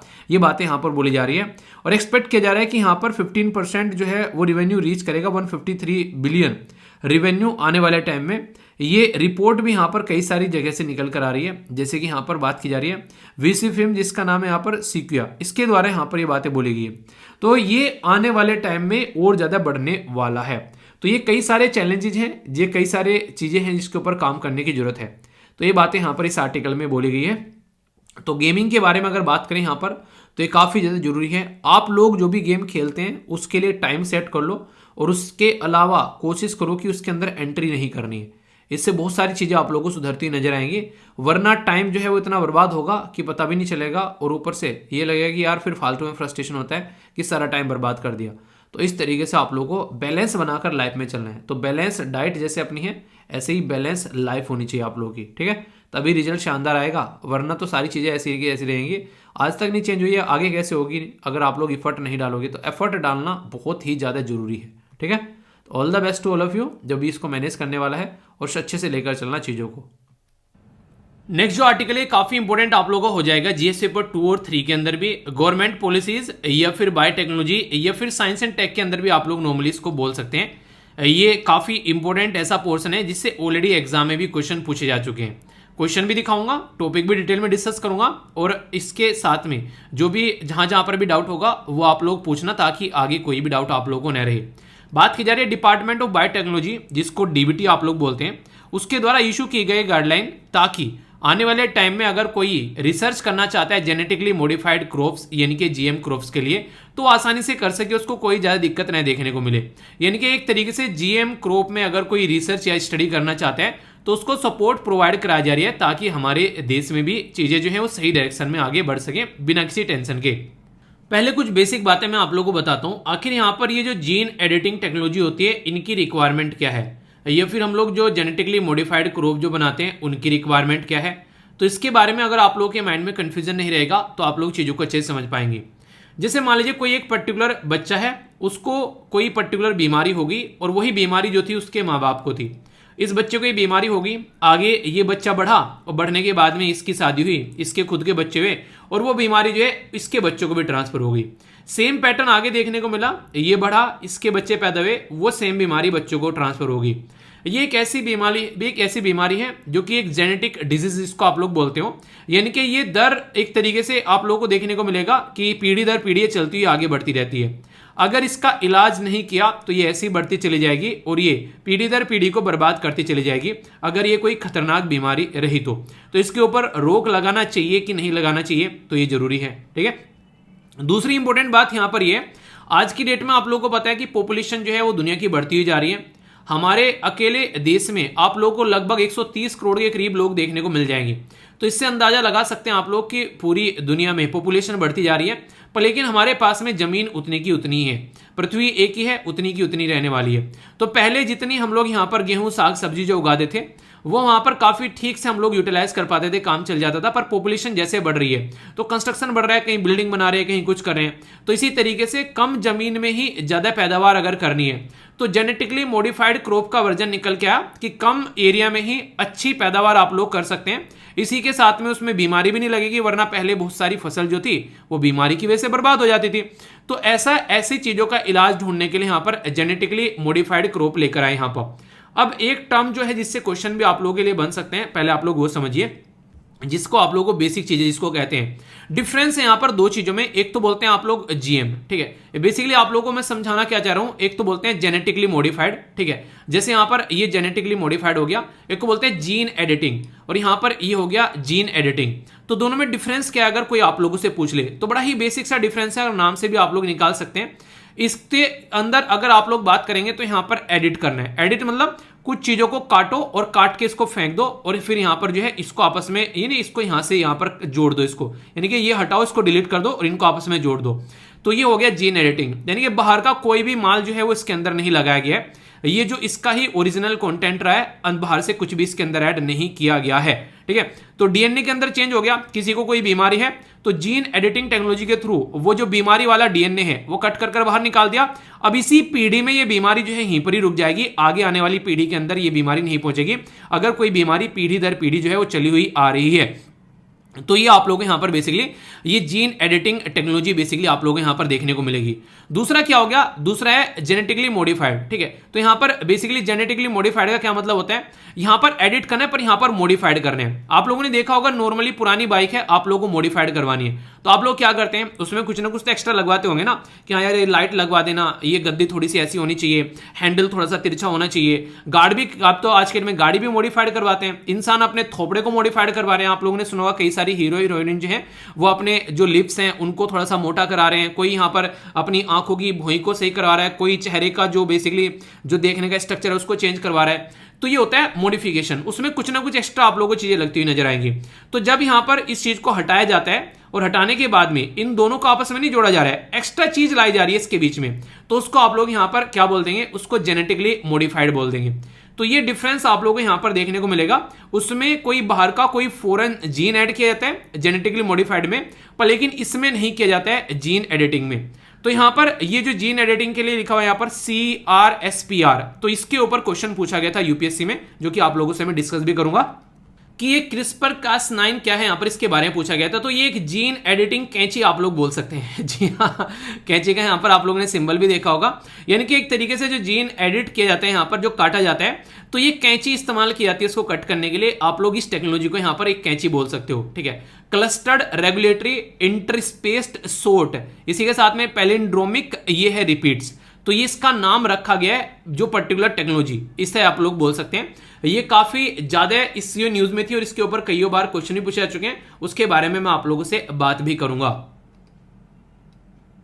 इसी का इस्तेमाल करने के लिए हमारी कंट्री में डिपार्टमेंट ऑफ बायोटेक्नोलॉजी के द्वारा अभी अपने रूल रेगुलेशन नोटिफाइड किए गए। जो गाइडलाइन है वो यहां पर सेफ्टी असेसमेंट को ध्यान में रखते हुए जीन एडिटिंग अगर करनी है 2022 में प्लांट्स के अंदर में, तो उसको अलाउ किया जा रहा है और सबके ऊपर इंप्लीमेंट किया जा रहा है। यहां पर जो भी पब्लिक और प्राइवेट ऑर्गेनाइजेशन है सब मिलकर यहां पर काम करेंगे अच्छे से, सबको यहां पर अलाउ किया जा रहा है। जीन एडिटिंग टेक्नोलॉजी जो है वो एक तरीके से मॉडिफाइड देखने को मिलेगा जीन के जो प्लांट्स के अंदर में। तो यहां पर पहले एग्जेम्पशन दिया गया है, जो पहले अप्रूवल लेना पड़ता था। वो नहीं मैं बोलने लगूं कि आप लोगों को आंसर राइटिंग ग्रुप में आंसर जाकर लिखने और मेरा अप्रूवल लेना पड़ेगा हर बार, ठीक है। जैसे फेसबुक ग्रुप में होता है, अगर आप लोग अप्रूवल नहीं लेंगे मतलब वहां पर अप्रूवल करना पड़ता है, पर लेकिन टेलीग्राम में अप्रूवल का कोई चक्कर नहीं है, फेसबुक में ऐसा सिस्टम है कि वहां पर अप्रूवल करना पड़ता है, ठीक है। तो एक तरीके से ये यहां पर जेनेटिक जो इंजीनियरिंग अप्रेजल कमेटी थी, इससे यहां पर अप्रूवल लेना पड़ता था अगर कोई भी ऐसा काम करना है, अब वो अप्रूवल हटा दिया गया है। तो गाइडलाइन जो है वो वेरियस कैटेगरी में आप लोगों को देखने को मिलेगी। प्लांट्स जो कि हैं रेगुलेटरी फ्रेमवर्क को लेकर अगर बात करें तो अलग अलग कैटेगरी प्रोवाइड कराई जा रही है, जिसके चलते एक साइंटिफिक गाइडलाइन रहेगी जिसके बेस पर यहां पर ये अपने काम कर सकते हैं, क्रॉप्स के अंदर यहां पर ये चीजें लेकर चल सकते हैं। अभी मैंने आप लोगों को क्या बताया, यहां पर बेसिकली एक पर्टिकुलर कमेटी के बारे में बताया, जेनेटिक इंजीनियरिंग अप्रेजल कमेटी। अगर बात करें जेनेटिक इंजीनियरिंग अप्रेजल कमेटी, इससे रिलेटेड भी क्वेश्चन आप लोगों से एग्जाम में पूछे जा सकते हैं। ये जेनेटिक इंजीनियरिंग अप्रेजल कमेटी जो है वो कैसी बॉडी है, ये स्टैट्यूटरी बॉडी है या एग्जीक्यूटिव बॉडी है? तो ये स्टैट्यूटरी बॉडी है। स्टैट्यूटरी बॉडी कैसी होती है, जो पर्टिकुलर कानून पास कर पार्लियामेंट में बनाई जाती है। तो ये किसके तहत आती है? अब यहां से आप लोगों को क्वेश्चन दे देंगे, बोलेंगे किसके अंदर आती है। तो इन्वायरमेंट प्रोटेक्शन एक्ट 1986 1986 का जो इन्वायरमेंट प्रोटेक्शन एक्ट है, इसके अंदर यहां पर ये आप लोगों को कमेटी देखने को मिलेगी। इसके बारे में अगर बात करें, जेनेटिक इंजीनियरिंग जो अप्रूवल कमेटी होती है ये बेसिकली रीनेम की गई है। फिलहाल अभी इसका जो नाम है, पहले यहां पर 2010 के बाद में इसको रीनेम किया गया और आज की डेट में ministry of environment forest and climate change के अंदर में आती है। तो याद रखिएगा, इन्वायरमेंट प्रोटेक्शन और ये मिनिस्ट्री अक्सर आप लोगों से क्वेश्चन में स्टेटमेंट देकर पूछ लिया करते हैं, ठीक है। तो क्या क्या यहाँ पर बेसिकली यूज होना है, मैन्युफैक्चर करना है, स्टोर करना है, इंपोर्ट करना है, इनके बारे में सारा ये एक कहानी प्रोवाइड कराती है, यानी कि ये पूरी गाइडलाइन प्रोवाइड कराती है। इसको जो चेयर किया जाता है, कमेटी जो चेयर की जाती है, वो स्पेशल सेक्रेटरी या फिर एडिशनल सेक्रेटरी रैंक का ऑफिसर करता है, जो कि एक आईएएस ऑफिसर रहता है। इसी के साथ में जो मेंबर रहते हैं वो रिप्रेजेंटेटिव रहते हैं अलग अलग एजेंसीज, डिपार्टमेंट और एक तरीके से जो कि मिनिस्ट्री के, जो एक तरीके से जो ministry of industrial development, department biotechnology और डिपार्टमेंट ऑफ एटॉमिक, ताकि कोई भी स्टडी की जाए तो वो कोई ऐसा ना बन जाए कि चमत्कार बन गया, बनाना कुछ चाह रहे थे कुछ और बना दिया, और उसकी वजह से यहां पर दिक्कतें देखने को मिल रही हैं। तो एक बेसिक रिक्वायरमेंट यहां पर होनी चाहिए जिसको फॉलो करना है और उसी के पैटर्न को लेकर चलना है। काट पीट तो डाल दिया, पता नहीं कुछ ऐसा तोड़ मोड़ कर जोड़कर कुछ ऐसा बना दिया कि वो भाई साहब यहां पर कुछ और ही बवाल बन गया और फिर उसने सोसाइटी पर इंपैक्ट डालना स्टार्ट कर दिया। तो ये काम नहीं करना है। तो इसलिए यहां पर जो प्रोसीजर फॉलो करना है वो सिस्टमेटिक वे में फॉलो करके चलना है। यही कहानी को कंप्लीट करने के लिए, इसी के ऊपर एक्सपेरिमेंट करने के लिए 2020 में नोबेल प्राइज दिया गया था केमिस्ट्री में, यहां पर इमैनुअल ये चारपेंटर और जेनिफर डोडेन, ठीक है, डोडेन। तो यहां पर इनको बेसिकली यही जो क्रिस्पर कास9 जो मेथड था जीन एडिटिंग का, इसी को यहां पर प्रॉपर वे में इंप्लीमेंट करने के लिए, इसी को यहां पर यूज करने के लिए, तो यहां पर इसी को डेवलप करने के लिए, ताकि आने वाले टाइम में जीन को मॉडिफाइड कर पुरानी से पुरानी बीमारी को भी यहां पर बेसिकली ठीक किया जा सके। यही सिस्टम आप लोगों को यहां पर देखने को मिलेगा, ठीक है। तो यहां पर देखते हैं, तो इसके अंदर यहां पर कट किया, फिर यहां पर इंसर्ट कर दिया डीएनए टेम्पलेट्स। तो ये एडिट करने का प्रोसीजर इनके द्वारा यहां पर और अच्छे से गाइड किया गया। तो नोबेल प्राइज, और मैं आप लोगों को हमेशा बोलता हूं एटलीस्ट 2 साल के नोबेल प्राइज आप लोगों को कवर करके जाने हैं। जब भी किसी भी एग्जाम में आप लोग जाते हैं, उससे डायरेक्ट क्वेश्चन आप लोग के एग्जाम में बनते हैं। 1-2 क्वेश्चन तो आप लोग का पक्का बन ही जाता है बिना कोई डाउट के। तो 2 कम से कम आप लोग नोबेल प्राइज जरूर कवर करके जाना, ठीक है। सीधा सीधा क्वेश्चन पूछा गया 2015 में, जेनेटिक इंजीनियरिंग अप्रेजल कमेटी ये कॉन्स्टिट्यूट की गई अंडर किसके? बोला जा रहा है फूड सेफ्टी एंड स्टैंडर्ड जो एक्ट है 2006, geographical indication of goods registration and protection act है 1999, इन्वायरमेंट प्रोटेक्शन एक्ट है 1986 और वाइल्ड लाइफ प्रोटेक्शन एक्ट है 1972। तो आप लोग खुद बता दीजिए यहां पर कि किसके अंदर यहां पर आप लोगों को ये देखने को मिलेगा। तो ऐसे क्वेश्चन आप लोगों से डायरेक्ट एग्जाम में पूछे जाते हैं। अभी डिटेल में मैंने आप लोगों को पढ़ाया इन्वायरमेंट प्रोटेक्शन एक्ट के तहत यहां पर, और इसी के साथ में आप लोगों को यहां पर यह भी याद रखना है कि मिनिस्ट्री कौन सी है। अगर कोई मिनिस्ट्री आप लोगों से पूछ ले तो ministry of environment forest and climate change, तो ये कौन है इसके मिनिस्टर, ये आप लोगों को बताना है। डायरेक्ट क्वेश्चन पूछा गया 2019 में आप लोगों के सामने है यहां पर ये, ठीक है। तो पूछा गया Cas9 protein that is often mention in news क्या है? तो अभी मैंने क्या बताया आप लोगों को यहां पर, ये क्या है बेसिकली एक सीजर है, ठीक है। तो एक मोलिकुलर सीजर है जो कि टारगेट करती है जीन एडिटिंग को। बायोसेंसर है, ठीक है, जीन है जो कि प्लांट्स पेस्ट रेजिस्टेंस का काम करता है, हर्बिसाइड्स है। तो यहां पर मैंने बताया ना अभी कैंची है एक तरीके की, ठीक है। तो यहां पर हम लोगों ने इसी के बारे में बात की थी, ठीक है। तो आप लोगों से क्वेश्चन यहां पर पूछे जा सकते हैं, तो इसके बारे में आप लोग याद रखिएगा अगर कल को कोई भी क्वेश्चन बन जाए तो। एक ही आर्टिकल जो है कई बार वहां पर उस टाइम पर मैंने एडिटोरियल के अंदर भी यहां पर कवर किया था उस टाइम पर, कि हमारी कंट्री में जो दिल्ली यूनिवर्सिटी है वो यहां पर जीएम मस्टर्ड के ऊपर यहां पर काम कर रही थी और बार बार काफी सारे आर्टिकल यहां पर न्यूज में आ रहे थे। तो डायरेक्ट स्टेटमेंट दे दी कि इंडियन एग्रीकल्चर जो रिसर्च है यहाँ पर, ठीक है, तो उसके साथ में मिलकर देखिए यहाँ पर आप लोगों से डायरेक्ट क्वेश्चन पूछ लिया गया उसी के नाम पर, बिल्कुल, ठीक है, कि यहाँ पर हमारी कंट्री में बेसिकली ये मिलकर काम किया गया पंजाब यूनिवर्सिटी के द्वारा, ठीक है। जबकि यहाँ पर पंजाब यूनिवर्सिटी नहीं है, यहाँ पर इंडियन एग्रीकल्चर रिसर्च इंस्टीट्यूट के साथ में यहाँ पर दिल्ली यूनिवर्सिटी थी। तो अगर वो आप लोगों ने सुन रखा है और इसके अलावा कुछ भी नहीं पता है आप लोगों को यहाँ पर, तो आप लोग क्वेश्चन का आंसर कर देंगे आराम से, क्योंकि दिल्ली यूनिवर्सिटी बहुत ज्यादा न्यूज में आई थी उस टाइम पर। तो इस तरीके से आप लोग अगर रेगुलर डिस्कशन सुनते हैं तो ऐसे भी क्वेश्चन सोल्व हो जाते हैं आप लोगों के। आसान सा क्वेश्चन पूछा गया कॉमन सेंस का 2017 में, बोला गया कि यहाँ पर जो जेनोमिक सीक्वेंसिंग बार बार हम लोग बात करें इसके बारे में, तो यहाँ पर ये एग्रीकल्चर के रेफरेंस में न्यूज में भी थी यहाँ पर, तो इसका क्या मतलब है यहाँ पर, कैसे आप लोग इसको यूज कर सकते हैं। तो करेक्ट आंसर यहाँ पर आप लोग को बताना है। तो यहाँ पर जीनोम सीक्वेंसिंग जो है उसको यूज किया सकता है आइडेंटिफाई करने के लिए जेनेटिक मार्कर, डिजीज कोई भी है यहाँ पर, कोई ड्रोथ टोलरेंट कोई क्रॉप आप लोग ला सकते हैं ताकि यहाँ पर सूखा पड़ता है उसमें भी हम लोग खेती कर सकें। जी हाँ, बिल्कुल सही है, जल्दी से जल्दी आप लोग यहाँ पर इसको उगा सकते हो, हेल्प करती है टाइम रिड्यूस करने में।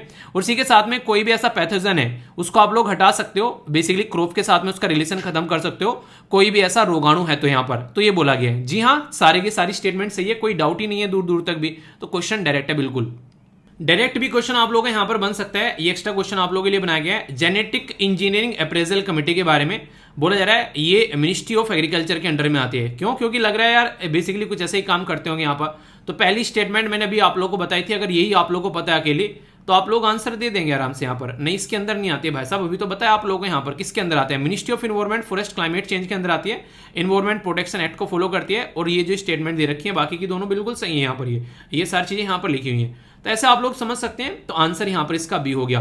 तो डायरेक्ट क्वेश्चन आप लोगों को देखने को मिल जाता है, तो कोई भी डाउट आप लोगों के माइंड में इन चीजों को लेकर नहीं होना चाहिए। अगर कल को क्वेश्चन बने तो आप लोगों के माइंड में क्लैरिटी होनी चाहिए। समझ में आया किस तरीके से क्वेश्चन पूछे जा रहे हैं और क्या क्या चीजें, तो इस तरीके की चीजों को लेकर चल रहे हैं। ठीक है दोस्तों, जब भी दुनिया में यूएसए की ताकत के बारे में बात की जाती है तो एक लाइन बड़े शानदार तरीके से लिखी जाती है कि यूएसए को अगर छींक आ जाए तो दुनिया को जुकाम हो जाता है। तो ये लाइन अगर एक्सपर्ट लोग जो हैं अक्सर ये लाइन बोलते हुए पाए जाते हैं जब भी कोई आर्टिकल या कोई इस तरीके की चीजें लिखते हैं।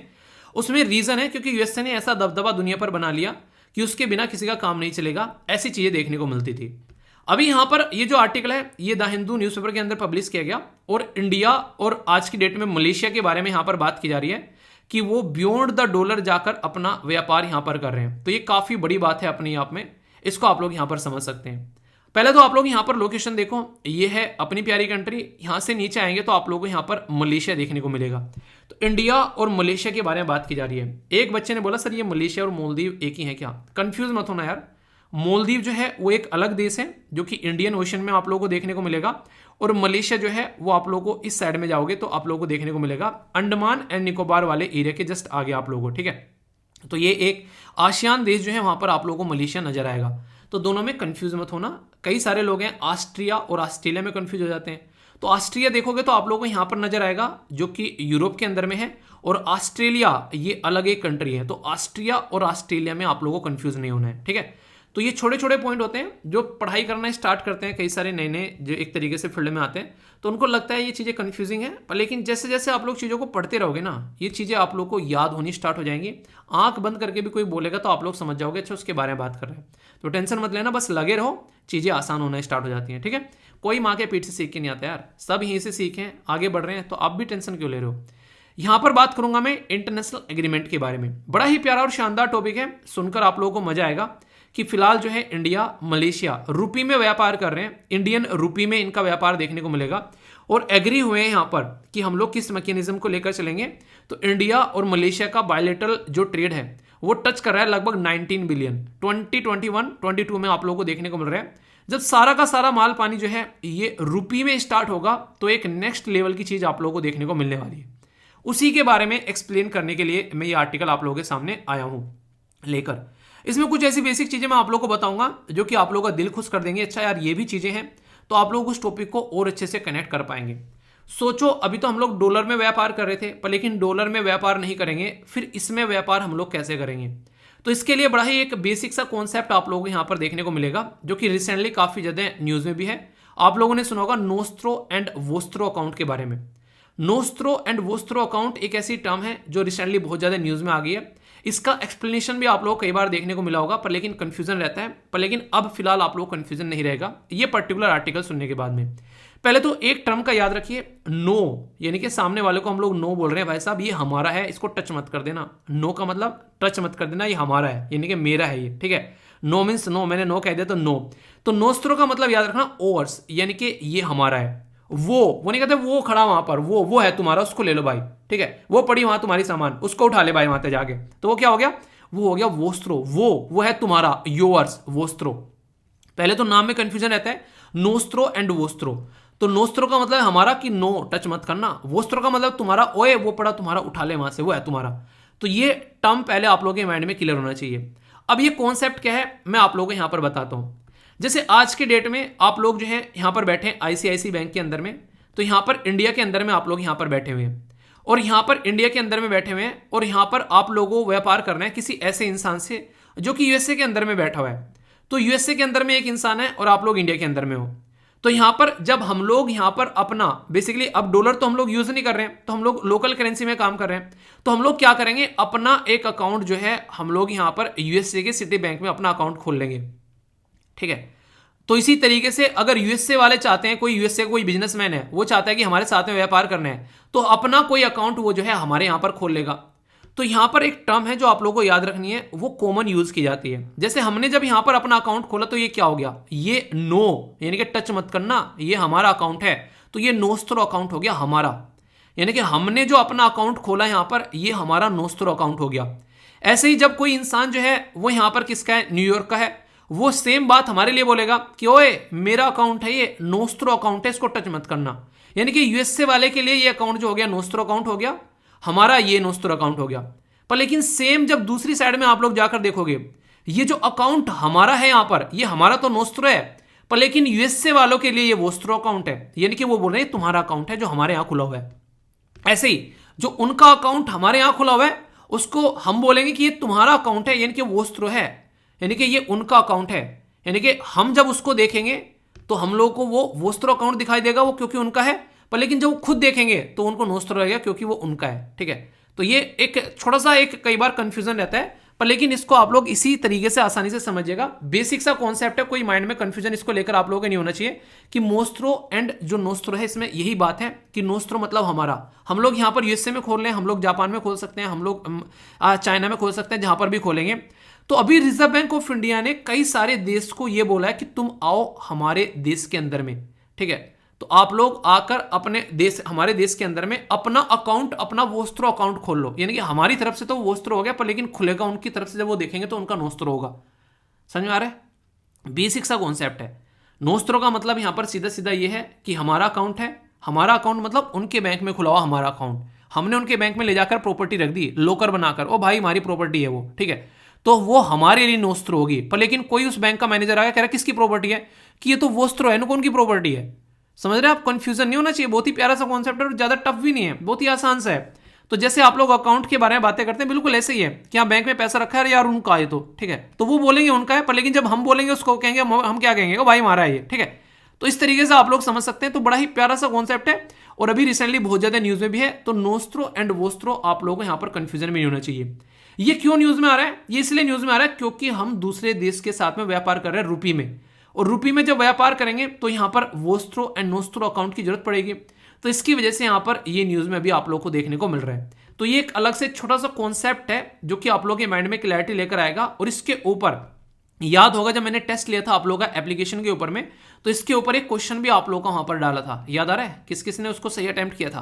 पहले भी ये कॉन्सेप्ट मैंने बताया था, पर थोड़ा सा आज और डिटेल में बता दिया, ताकि एग्जाम में अब क्वेश्चन आए तो अब एग्जाम में आप लोग इसको गलत ना करो। ठीक है, अभी इंपॉर्टेंट क्या है, सिग्निफिकेंस क्या है, अगर इस तरीके से हम लोग ट्रेड कर रहे हैं इंडियन रुपी के अंदर में, तो आरबीआई ने रिसेंटली अभी यहां पर इंटरनेशनल ट्रेड के बारे में जब बात की, तो इंडियन रुपी के बारे में बहुत सारे देशों के साथ में व्यापार करना स्टार्ट किया। और ये हरकतें यूएसए की वजह से स्टार्ट हुई थी। जब पहली बार उन्होंने ईरान के ऊपर सैंक्शन लगाए, अभी उन्होंने रशिया के ऊपर सैंक्शन लगा दिए और बोल रहे हैं कि हमारा डॉलर यूज मत कर लेना। तो ऑल्टरनेटिव तो ढूंढेगा यार। तुम एक मोहल्ले में दुकान खोले बैठे हो और तुम वहां पर काम नहीं कर रहे हो, तो फिर इंसान क्या करेगा? तो इंसान तो इस तरीके से काम करेगा ना, ताकि उसकी चीजें जो हैं वो एक तरीके से ढंग से चलती रहे। वो तो एक तरीके से कहीं ना कहीं से तो जाकर ढूंढेगा, तुम नहीं दोगे तो कोई और देगा, तो उसको तो बेसिकली अपना काम चलाना है। तो ऐसे आप लोग बोल सकते हो। तो इसलिए हम लोगों ने ऑल्टरनेटिव रूट ढूंढ लिए। इसीलिए रिसेंटली अभी आप लोगों ने सुना होगा कि 18 देश को आरबीआई ने अलाउ किया कि ओपन करने के लिए स्पेशल रुपी वोस्ट्रो अकाउंट, यानी कि हमारे देश के अंदर में वो एक स्पेशल रुपी वोस्ट्रो अकाउंट खोल सकते हैं, ताकि उनका ट्रांजैक्शन आराम से चलते रहे। वोस्ट्रो अकाउंट जो रहता है वो ट्रांजैक्शन के लिए होता है कि आसानी से आप लोग ट्रांजैक्शन करो, पर जब सब स्पेशल लग गया तो नहीं, स्पेशल गेस्ट है भाई साहब, तो उसको और बेनिफिट दे दिए, जैसे कि वो अपना बैलेंस भी इस अकाउंट में रख सकते हैं। वरना तो एक्सचेंज का काम था कि तुम अपना व्यापार करो, हम अपना क्या व्यापार करें, निकले यहां से। पर लेकिन अगर स्पेशल रुपी वोस्ट्रो अकाउंट में बैलेंस भी आप लोग रख सकते हो, तो इसमें Botswana, Fiji, Germany, Guyana, Israel, Kenya, Malaysia, Mauritius, Myanmar, New Zealand, Oman, Russia, Seychelles, Singapore, Sri Lanka, Tanzania, Uganda, UK, ये सारे वो देश हैं जो अभी ये काम कर रहे हैं। तो इससे हमारा जो रुपी है वो कितना ज्यादा आगे बढ़ेगा, ये आप लोग अंदाजा लगा सकते हैं। और दिसंबर में ऑलरेडी हम लोगों ने क्या किया था, यहाँ पर रसिया के साथ में हम लोग सेटलमेंट करे थे इंडियन रुपी के अंदर में। तो अभी 18 देश के साथ में हम लोग इस एक पर्टिकुलर एग्रीमेंट में आ गए हैं। तो इससे आप लोग समझिए कि आने वाले टाइम पे जो डॉलर डॉलर हम लोग चिल्लाते थे, तो डॉलर डॉलर चिल्लाएगी, वो नहीं एक तरीके से, वो एक गाना है, कौन सा है एग्जैक्टली कुछ ऐसा करके, तो मतलब गाना कुछ और था, मतलब ये एक राइम सेट हो गया इसमें। ठीक है मैं मजनू मजनू चिल्लाऊंगा कुर्ता फाड़ के। ठीक है तो वही बात हो गई यहाँ पर। तो यहाँ पर अभी डॉलर डॉलर चिल्लाना बंद करो, अपना रुपया आ रहा है। ठीक है, तो इसको ढंग से इस्तेमाल करने का। तो इंडिया जो है वो अभी यहाँ पर अगर अपना रुपया इस्तेमाल करना स्टार्ट कर देगा, तो कहीं ना कहीं डॉलर के ऊपर जो डिपेंडेंसी है वो हमारी घटना स्टार्ट होगी। अपने गुड़ को अपने हिसाब से हम लोग बेटर प्राइसिंग यहाँ पर कर सकते हैं और रुपये की ग्लोबल एक्सेप्टेंस बढ़ती हुई यहाँ पर नजर आएगी।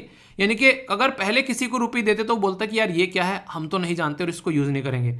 आज की डेट में बोलोगे तो 18 देश तो ये हैं भाई साहब, जब बोलो जहाँ बोलो जैसे बोलो हम लोग लेने के लिए तैयार हैं। तो ये आप लोग समझ सकते हैं। पर लेकिन हमको यहाँ पर चीज़ें संभालनी पड़ेगी। जब किसी चीज़ की अहमियत बढ़ जाती है मार्केट में, लोगों की नज़र टिक जाती है और अगर उसके अंदर स्टेबिलिटी नहीं है तो उसकी इंपॉर्टेंस घट जाती है। मतलब चैलेंज भी है भाई साहब, हर सिक्के के दो पहलू होते हैं, तो इसके भी पहलू हैं। हमारा रुपी डॉलर के कंपेयर में ऊपर नीचे होता है बहुत ज़्यादा। तो एक तरीके से जो वॉलेटिलिटी है इंटरनेशनल ट्रेड में, अगर आप लोग ढंग से चाहते हैं तो उसके अंदर स्टेबिलिटी होनी चाहिए करेंसी के अंदर। वो कब होगी? जब तुम्हारी अर्थव्यवस्था जो है वो अच्छी होगी, यानी कि तुम्हारी इकोनॉमी अच्छी होगी, तो ये काफ़ी अच्छा काम आप लोगों का चलता हुआ नजर आएगा। दूसरा, कई बार आप लोगों को देखने को मिलेगा कि हम लोग एक तरीके से क्या रहता है, कई सारी कॉम्प्लिकेशन रहती है कंट्रोल करने के लिए डोमेस्टिक सप्लाई। यानी कि आरबीआई अगर चाहे तो चीज़ों को कंट्रोल कर सकता है काफ़ी अच्छे से डोमेस्टिक लेवल पर। तो वो कंट्रोल जितना ज़्यादा होगा उतना ही बाहर वाले लोग जो हैं वो वहाँ पर आने से बचेंगे। तो ये एक तरीके से अगर देखो सही तरीके से अगर बात की जाए, इंटरनेशनलाइज अगर आप लोगों को करना है, ठीक है, तो आप लोगों को एक तरीके से डोमेस्टिक मॉनेटरी पॉलिसी अच्छी होनी चाहिए, ठीक है, ताकि रुपये के अंदर में स्टेबिलिटी रहे। तो इस तरीके से आप लोगों को चीज़ें लेकर चलनी पड़ेगी कहीं ना कहीं। कॉम्पिटेटिव रहेगा अदर करेंसी के साथ में। इंडियन रुपी जो है कंपटीशन फेस करेगी, नॉर्मल सी बात है। वो कहेंगे नहीं यार ये वाली अच्छी, इसमें कर लेते हैं व्यापार। हम कहेंगे नहीं हमारी अच्छी है, नहीं मेरी अच्छी है, नहीं तेरी अच्छी है, तुझे दिख भी नहीं रही मेरी कितनी अच्छी है, तुझे अपनी पड़ी है, ये मेरी बच्ची है, ठीक है, तो इसको देखो कितनी अच्छी है। तो ये कहने का मतलब यहाँ पर सीधा सीधा ये होगा कि हमारी करेंसी हम लोगों को प्रमोट करनी पड़ेगी, उसके फायदे लोगों को समझाने पड़ेंगे कि देख भाई ये फायदे हैं, और इस तरीके से हम लोग लेकर चल सकते हैं। तो रुपी ट्रेड रूट को आरबीआई जो है वो आज के डेट में सपोर्ट कर रहा है। बहुत सारे अफ्रीकन देश भी हम लोग इसमें आज के डेट में पार्टिसिपेट कर सकें, और इंडिया जो है कई सारे देश के साथ में बहुत ही अच्छे लेवल पर यहाँ पर काम कर रहा है। तो इसके चलते आप लोग यहाँ पर ये समझ सकते हैं। ये भी स्लाइड यहाँ पर ये बता रही है कैसे हम लोग रुपये के अंदर में व्यापार कर रहे हैं और क्यों हम लोग वोस्त्रो और नोस्त्रो अकाउंट खोल रहे हैं। अब वो बातें आप लोगों की समझ में आ ही गई। तो इसको अब आप लोगों के माइंड में बिल्कुल क्लैरिटी रहेगी, कोई भी कंफ्यूजन आप लोगों को यहाँ पर देखने को नहीं मिलेगा। तो बड़ा ही प्यारा सा और इंटरेस्टिंग सा टॉपिक था। क्वेश्चन बने तो कंफ्यूजन आप लोगों को इसके बारे में नहीं होना चाहिए, ठीक है। तो ट्रेड पॉलिसी के बारे में पर्टिकुलर एक आर्टिकल था आप लोगों का, ओके। यूपीएससी ने 2014 में यहां पर क्वेश्चन पूछा with reference of balance of payment. बोला जा रहा है कि विच ऑफ द फॉलोइंग, जो यहां पर एक तरीके से करंट अकाउंट के बारे में बात की जा रही है कि कॉन्स्टिट्यूट करता है यहां पर ये current account. Balance of trade, foreign exit, ये बैलेंस ऑफ एक तरीके से इनविजिबल या फिर स्पेशल ड्रॉइंग। तो यहां पर ये बात की जा रही है बैलेंस ऑफ पेमेंट के बारे में। तो कौन सी स्टेटमेंट यहां पर करेक्ट है? ओनली वन, ओनली टू और थ्री, ओनली वन और थ्री, या फिर D all of the above? सही आंसर क्या है ये आप लोगों को बताना है। नेक्स्ट क्वेश्चन यहां पर है कन्वर्टिबिलिटी ऑफ द रुपी के बारे में। तो इसके बारे में क्वेश्चन पूछा गया 2015 के बारे में। तो ये एक तरीके से इंटरेस्टिंग क्वेश्चन है। तो बोला जाए कि रुपी अगर बात करें कन्वर्टिबिलिटी के बारे में, बीइंग एबल टू जो convert rupee notes into the gold, allow the rupee जो वैल्यू है उसको to be the fixed in market force. इसी के साथ में freely permit convertible rupee to the other currency and the vice versa. Developing जो है an international market for the currency in India. सही आंसर क्या है अगर यहां पर आप लोगों से पूछ रहे, बेसिक सा क्वेश्चन है, इसका आंसर आप लोग दे सकते हो। एक इंटरेस्टिंग क्वेश्चन है यहां पर वोस्त्रो अकाउंट के बारे में, आप लोग देखते हैं। बोला जा रहा है कि it is an account that एक तरीके से correspondence bank hold on the behalf of another country. यानी कि वोस्त्रो अकाउंट का मतलब है कि किसी और कंट्री के बिहाफ में हम लोग यहां पर अपने यहां पर अकाउंट खोल रहे हैं। ऐसा कुछ है क्या? बताइए आप लोग। Vostro account maintain in the foreign currency, ये एक तरीके से फॉरेन करेंसी मेंटेन करते हैं, where nostro account is domestic currency. इसके बारे में बात करेंगे। Vostro account serve as the एक तरीके से economy way for the smaller domestic bank to access the financial resources service to the large foreign bank. यानी कि लोकल बैंक जो है वो फॉरेन बैंक के रिसोर्सेज को एक्सेस कर पाता है इस पर्टिकुलर अकाउंट के थ्रू, ठीक है। कौन सी स्टेटमेंट करेक्ट है? 1 2 2 3 1 3 या फिर ऑल ऑफ द अबव? तो बिल्कुल बेसिक सी चीज है। सबसे पहले तो मैंने बता दिया अभी वोस्त्रो अकाउंट क्या होता है, ठीक है। तो अकाउंट होता है correspondence bank to hold on the behalf of another bank. यानी कि जैसे हमारे देश के अंदर में कोई खोल रहा है तो वोस्त्रो अकाउंट हो गया सामने वाले का, उसने हमारे बैंक में यहां पर खोला है। पर लेकिन ये वाली स्टेटमेंट यहां पर गलत आप लोगों को देखने को मिल रही है, ठीक है। वोस्त्रो अकाउंट जो है फॉरेन करेंसी में और नोस्त्रो अकाउंट जो है वो डोमेस्टिक करेंसी में। ये स्टेटमेंट यहां पर गलत है और ये भी सही है। तो आंसर यहां पर सी हो गया, कंफ्यूजन नहीं होना चाहिए। जो स्टेटमेंट वहां पर बोली है वोस्त्रो अकाउंट जो है वो maintain in the domestic currency, क्योंकि खोला इसलिए जा रहा है हमारे देश में वोस्त्रो अकाउंट यार उनका सामने वाले का, क्योंकि वो हमारी करेंसी को इस्तेमाल करना चाहते हैं, इसलिए तो वोस्त्रो खोल रहे हैं। और हम लोग यहां पर नोस्त्रो खोल रहे हैं उनके अकाउंट में जाकर, तो उसका मतलब हो गया उनकी करेंसी में हम लोग व्यापार करेंगे। तो हम लोग को मान लीजिए यूएसए के साथ में तो हम लोग डॉलर में वहां पर जाकर व्यापार करेंगे, उनकी लोकल करेंसी में हमारे यहाँ आएंगे तो रुपये में व्यापार करेंगे। तो ऐसे आप लोग समझ सकते हैं। तो नोस्त्रो अकाउंट जो हम लोग खोलेंगे वो फॉरेन करेंसी में खोलेंगे उनके वहां पर, और वो हमारे यहाँ पर जो वोस्त्रो अकाउंट खोलेंगे वो खोलेंगे यहाँ पर हमारी डोमेस्टिक करेंसी में। तो ये काफी इंटरेस्टिंग क्वेश्चन आप लोग का बन जाता है, ठीक है। ये क्वेश्चन सीधा सीधा है, फ्रीली परमिट करने हैं कन्वर्ट करने के रूपी टू द अदर करेंसीज और वाइस वर्सा। तो ये आंसर बिल्कुल सी हो गया इसका। तो कोई कंफ्यूजन इसको लेकर आप लोगों के माइंड में नहीं होना चाहिए। तो ये एक तरीके से फ्लो ऑफ जो हमारी देश की करेंसी को और एक तरीके से दिखाते हैं यहाँ पर, ठीक है। ये क्वेश्चन है, इसका आंसर क्या हो गया? इसका आंसर सी देखने को मिलेगा आप लोगों को, ठीक है।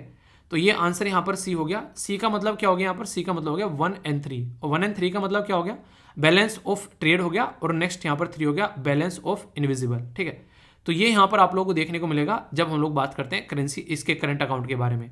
ये कुछ बेसिक चीजें होगी, बैलेंस ऑफ पेमेंट का पूरा टॉपिक है ये। वैसे तो इसके बारे में फिर कभी और तसल्ली में बातें करूंगा, आप लोगों को बहुत सारी चीजें बताऊंगा कैसे कैसे चीजें चलती हैं। करंट अकाउंट और कैपिटल अकाउंट क्या होता है इसके बारे में भी कई बार बातें हालांकि हम लोगों ने की है, पर लेकिन वही है, कई सारे बच्चे बोलते हैं सर इसके ऊपर स्पेशल वीडियो बनाकर डाल दो। तो चलिए कोई नहीं, कोई देखेंगे। कई सारे बच्चे कई सारे डिमांड कर रहे हैं यार, इसके बारे में मैं कुछ सोच रहा हूँ, थोड़ी सी बातें कुछ आप लोगों के लिए। जैसे कि आप लोगों को पता है कि वीडियो के अंदर में हम लोग टॉपिक कवर करते हैं, ठीक है।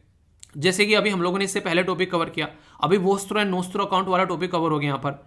अब ये वीडियो के अंदर खत्म हो गया तो ये खत्म हो गया। कई सारे बच्चे बोलते हैं कि सर इसको अगर अलग से डाल दिया जाए तो कैसा रहेगा, ताकि कभी भी सर्च करें तो हम लोग इसको अंडरस्टैंड कर सकें, उसमें कोई कंफ्यूजन न रहे। इसमें आप लोगों की क्या राय है? ऐसा कुछ होना चाहिए, यस या फिर नो? तो बताइए, इसके बारे में कुछ सोचा जाएगा, किस तरीके से आप लोग चाहते हैं, इसके बारे में अपनी राय जरूर देना, ठीक है। तो ये एक बेसिक चीज़ें हैं जो कई सारे बच्चों की डिमांड आ रही है कि सर समझ में नहीं आता, एक बार देख लिया फिर उसके बाद में मिलता नहीं है कि कहाँ से क्या चीज़ें कवर करनी है। तो देखते हैं कुछ किया जा सकता है कि आप लोग अपनी राय जरूर दीजिएगा, ठीक है। दोस्तों आज का लेक्चर यहीं पर समाप्त करते हैं। आज जो है टाइम थोड़ा सा ऐसा ही रहा क्योंकि बहुत सारी चीज़ें हो गई थी, उसकी वजह से चीज़ें थोड़ी मैनेज इतनी हो पाई। अभी कल से जो है एक सिस्टमेटिक वे में आप लोगों का लेक्चर चलेगा। और जो बात अभी आप लोगों को बोली है कई सारे इंपॉर्टेंट टॉपिक्स के बारे में, बहुत सारे बच्चों की ये रिक्वेस्ट रहती है, तो इसके लिए भी कुछ अभी इनिशिएटिव स्टार्ट होने जा रहे हैं। इसी के साथ में कुछ सोर्स टॉपिक भी आप लोगों के आया करेंगे, तो उसके लिए अभी चीज़ें आप लोगों को देखने को मिलेंगी। तो कई सारी चीज़ें जो हैं आप लोगों को हो सकता है कि 1 मई से, मैं कमिटमेंट नहीं कर रहा हूँ क्योंकि और भी बहुत सारी चीज़ें हैं, पर लेकिन हाँ ट्राई करूँगा कि बहुत सारी और भी कई सारी चीज़ें स्टार्ट की जाएँ। जैसे मैंने बोल रखा है आने वाले टाइम में बहुत सारी चीज़ें आप लोगों को देखने को मिलेगी, बस एक बार चीज़ें सेट हो जाएं फिर सिस्टमेटिक वे में आप लोगों के पास में चीज़ें आती रहेंगी, ठीक है। और इसी के साथ में जितना ज़्यादा रिवीजन हो सके उतना ज़्यादा आप लोग फोकस करिए। रिवीजन की वीडियो भी अब आप लोगों की आती रहेंगी जिससे कि अच्छे से चीज़ें आप लोग कवर कर सकें। मंथली वीडियो आप लोग की बना रखी है, ईयरली वीडियो भी आप लोग की आएगी, उसके ऊपर काम स्टार्ट हो चुका है कि जल्दी आप लोग की वही प्रोवाइड करा दी जाए। तो सारी चीज़ चल रही है आराम आराम से, आप लोगों को डिसाइड करना है कि किस चीज़ से कितना फायदा आप लोगों को उठाना है, ये आप लोगों के ऊपर है, ठीक है। तो ये जो ओस्त्रो नोस्त्रो वाला अकाउंट था डिस्कस कर लेता, पर लेकिन इंपॉर्टेंट टॉपिक है, कई सारे बच्चों को कंफ्यूजन रहता है, तो मैंने सोचा फिर से इसको डिस्कस कर दिया जाए। तो इसको आप लोगों को कोई डाउट अब नहीं होना चाहिए मेरे हिसाब से, ठीक है। फिर भी कोई समस्या परेशानी हो तो बताना जरूर, उसको आने वाले लेक्चर में दूर किया जाएगा। आज का फीडबैक जरूर देना कैसा रहा लेक्चर, और बाकी आगे मिलते हैं शानदार तरीके से। अपना ध्यान रखिए और लाइफ को एंजॉय करते रहिए यार। और इतना तहे दिल से प्यार देने के लिए तहे दिल से धन्यवाद, क्योंकि ये इस तरीके का प्यार जो है वो किसी भी पैसे में नहीं खरीदा जा सकता यार। इस तरीके का प्यार जो है वो इंसान के अंदर से निकल कर आता है। ये एक तरीके से रियलिटी होती है, एक तरीके से जो माँ पिता का प्यार होता है, टीचर और स्टूडेंट्स के बीच में जो गुरु और शिष्य के बीच में जो प्यार होता है, इसका कोई मोल भाव नहीं कर सकता कभी भी कोई। तो ये यार एक ऐसी चीज़ है जिसको मैं नतमस्तक होकर एक्सेप्ट करता हूँ, और ये इतना प्यार मतलब बनाए रखने के लिए तहे दिल से धन्यवाद। मैं कोशिश करूँगा कि हमेशा आप लोगों की जो भी आवश्यकताएं हैं, जो भी मेरे से एक्सपेक्टेशन है, उनको मैं पूरा करता रहूँ, और इसी तरीके से हम लोग आगे बढ़ते रहें। तो all the best to all of you. Next lecture में मिलता हूँ, तब तक के लिए बड़ों का नमस्ते, छोटों को प्यार, छोटी सी लाइफ एंजॉय करार। मिलता हूँ नेक्स्ट लेक्चर में, तब तक के लिए जय हिंद।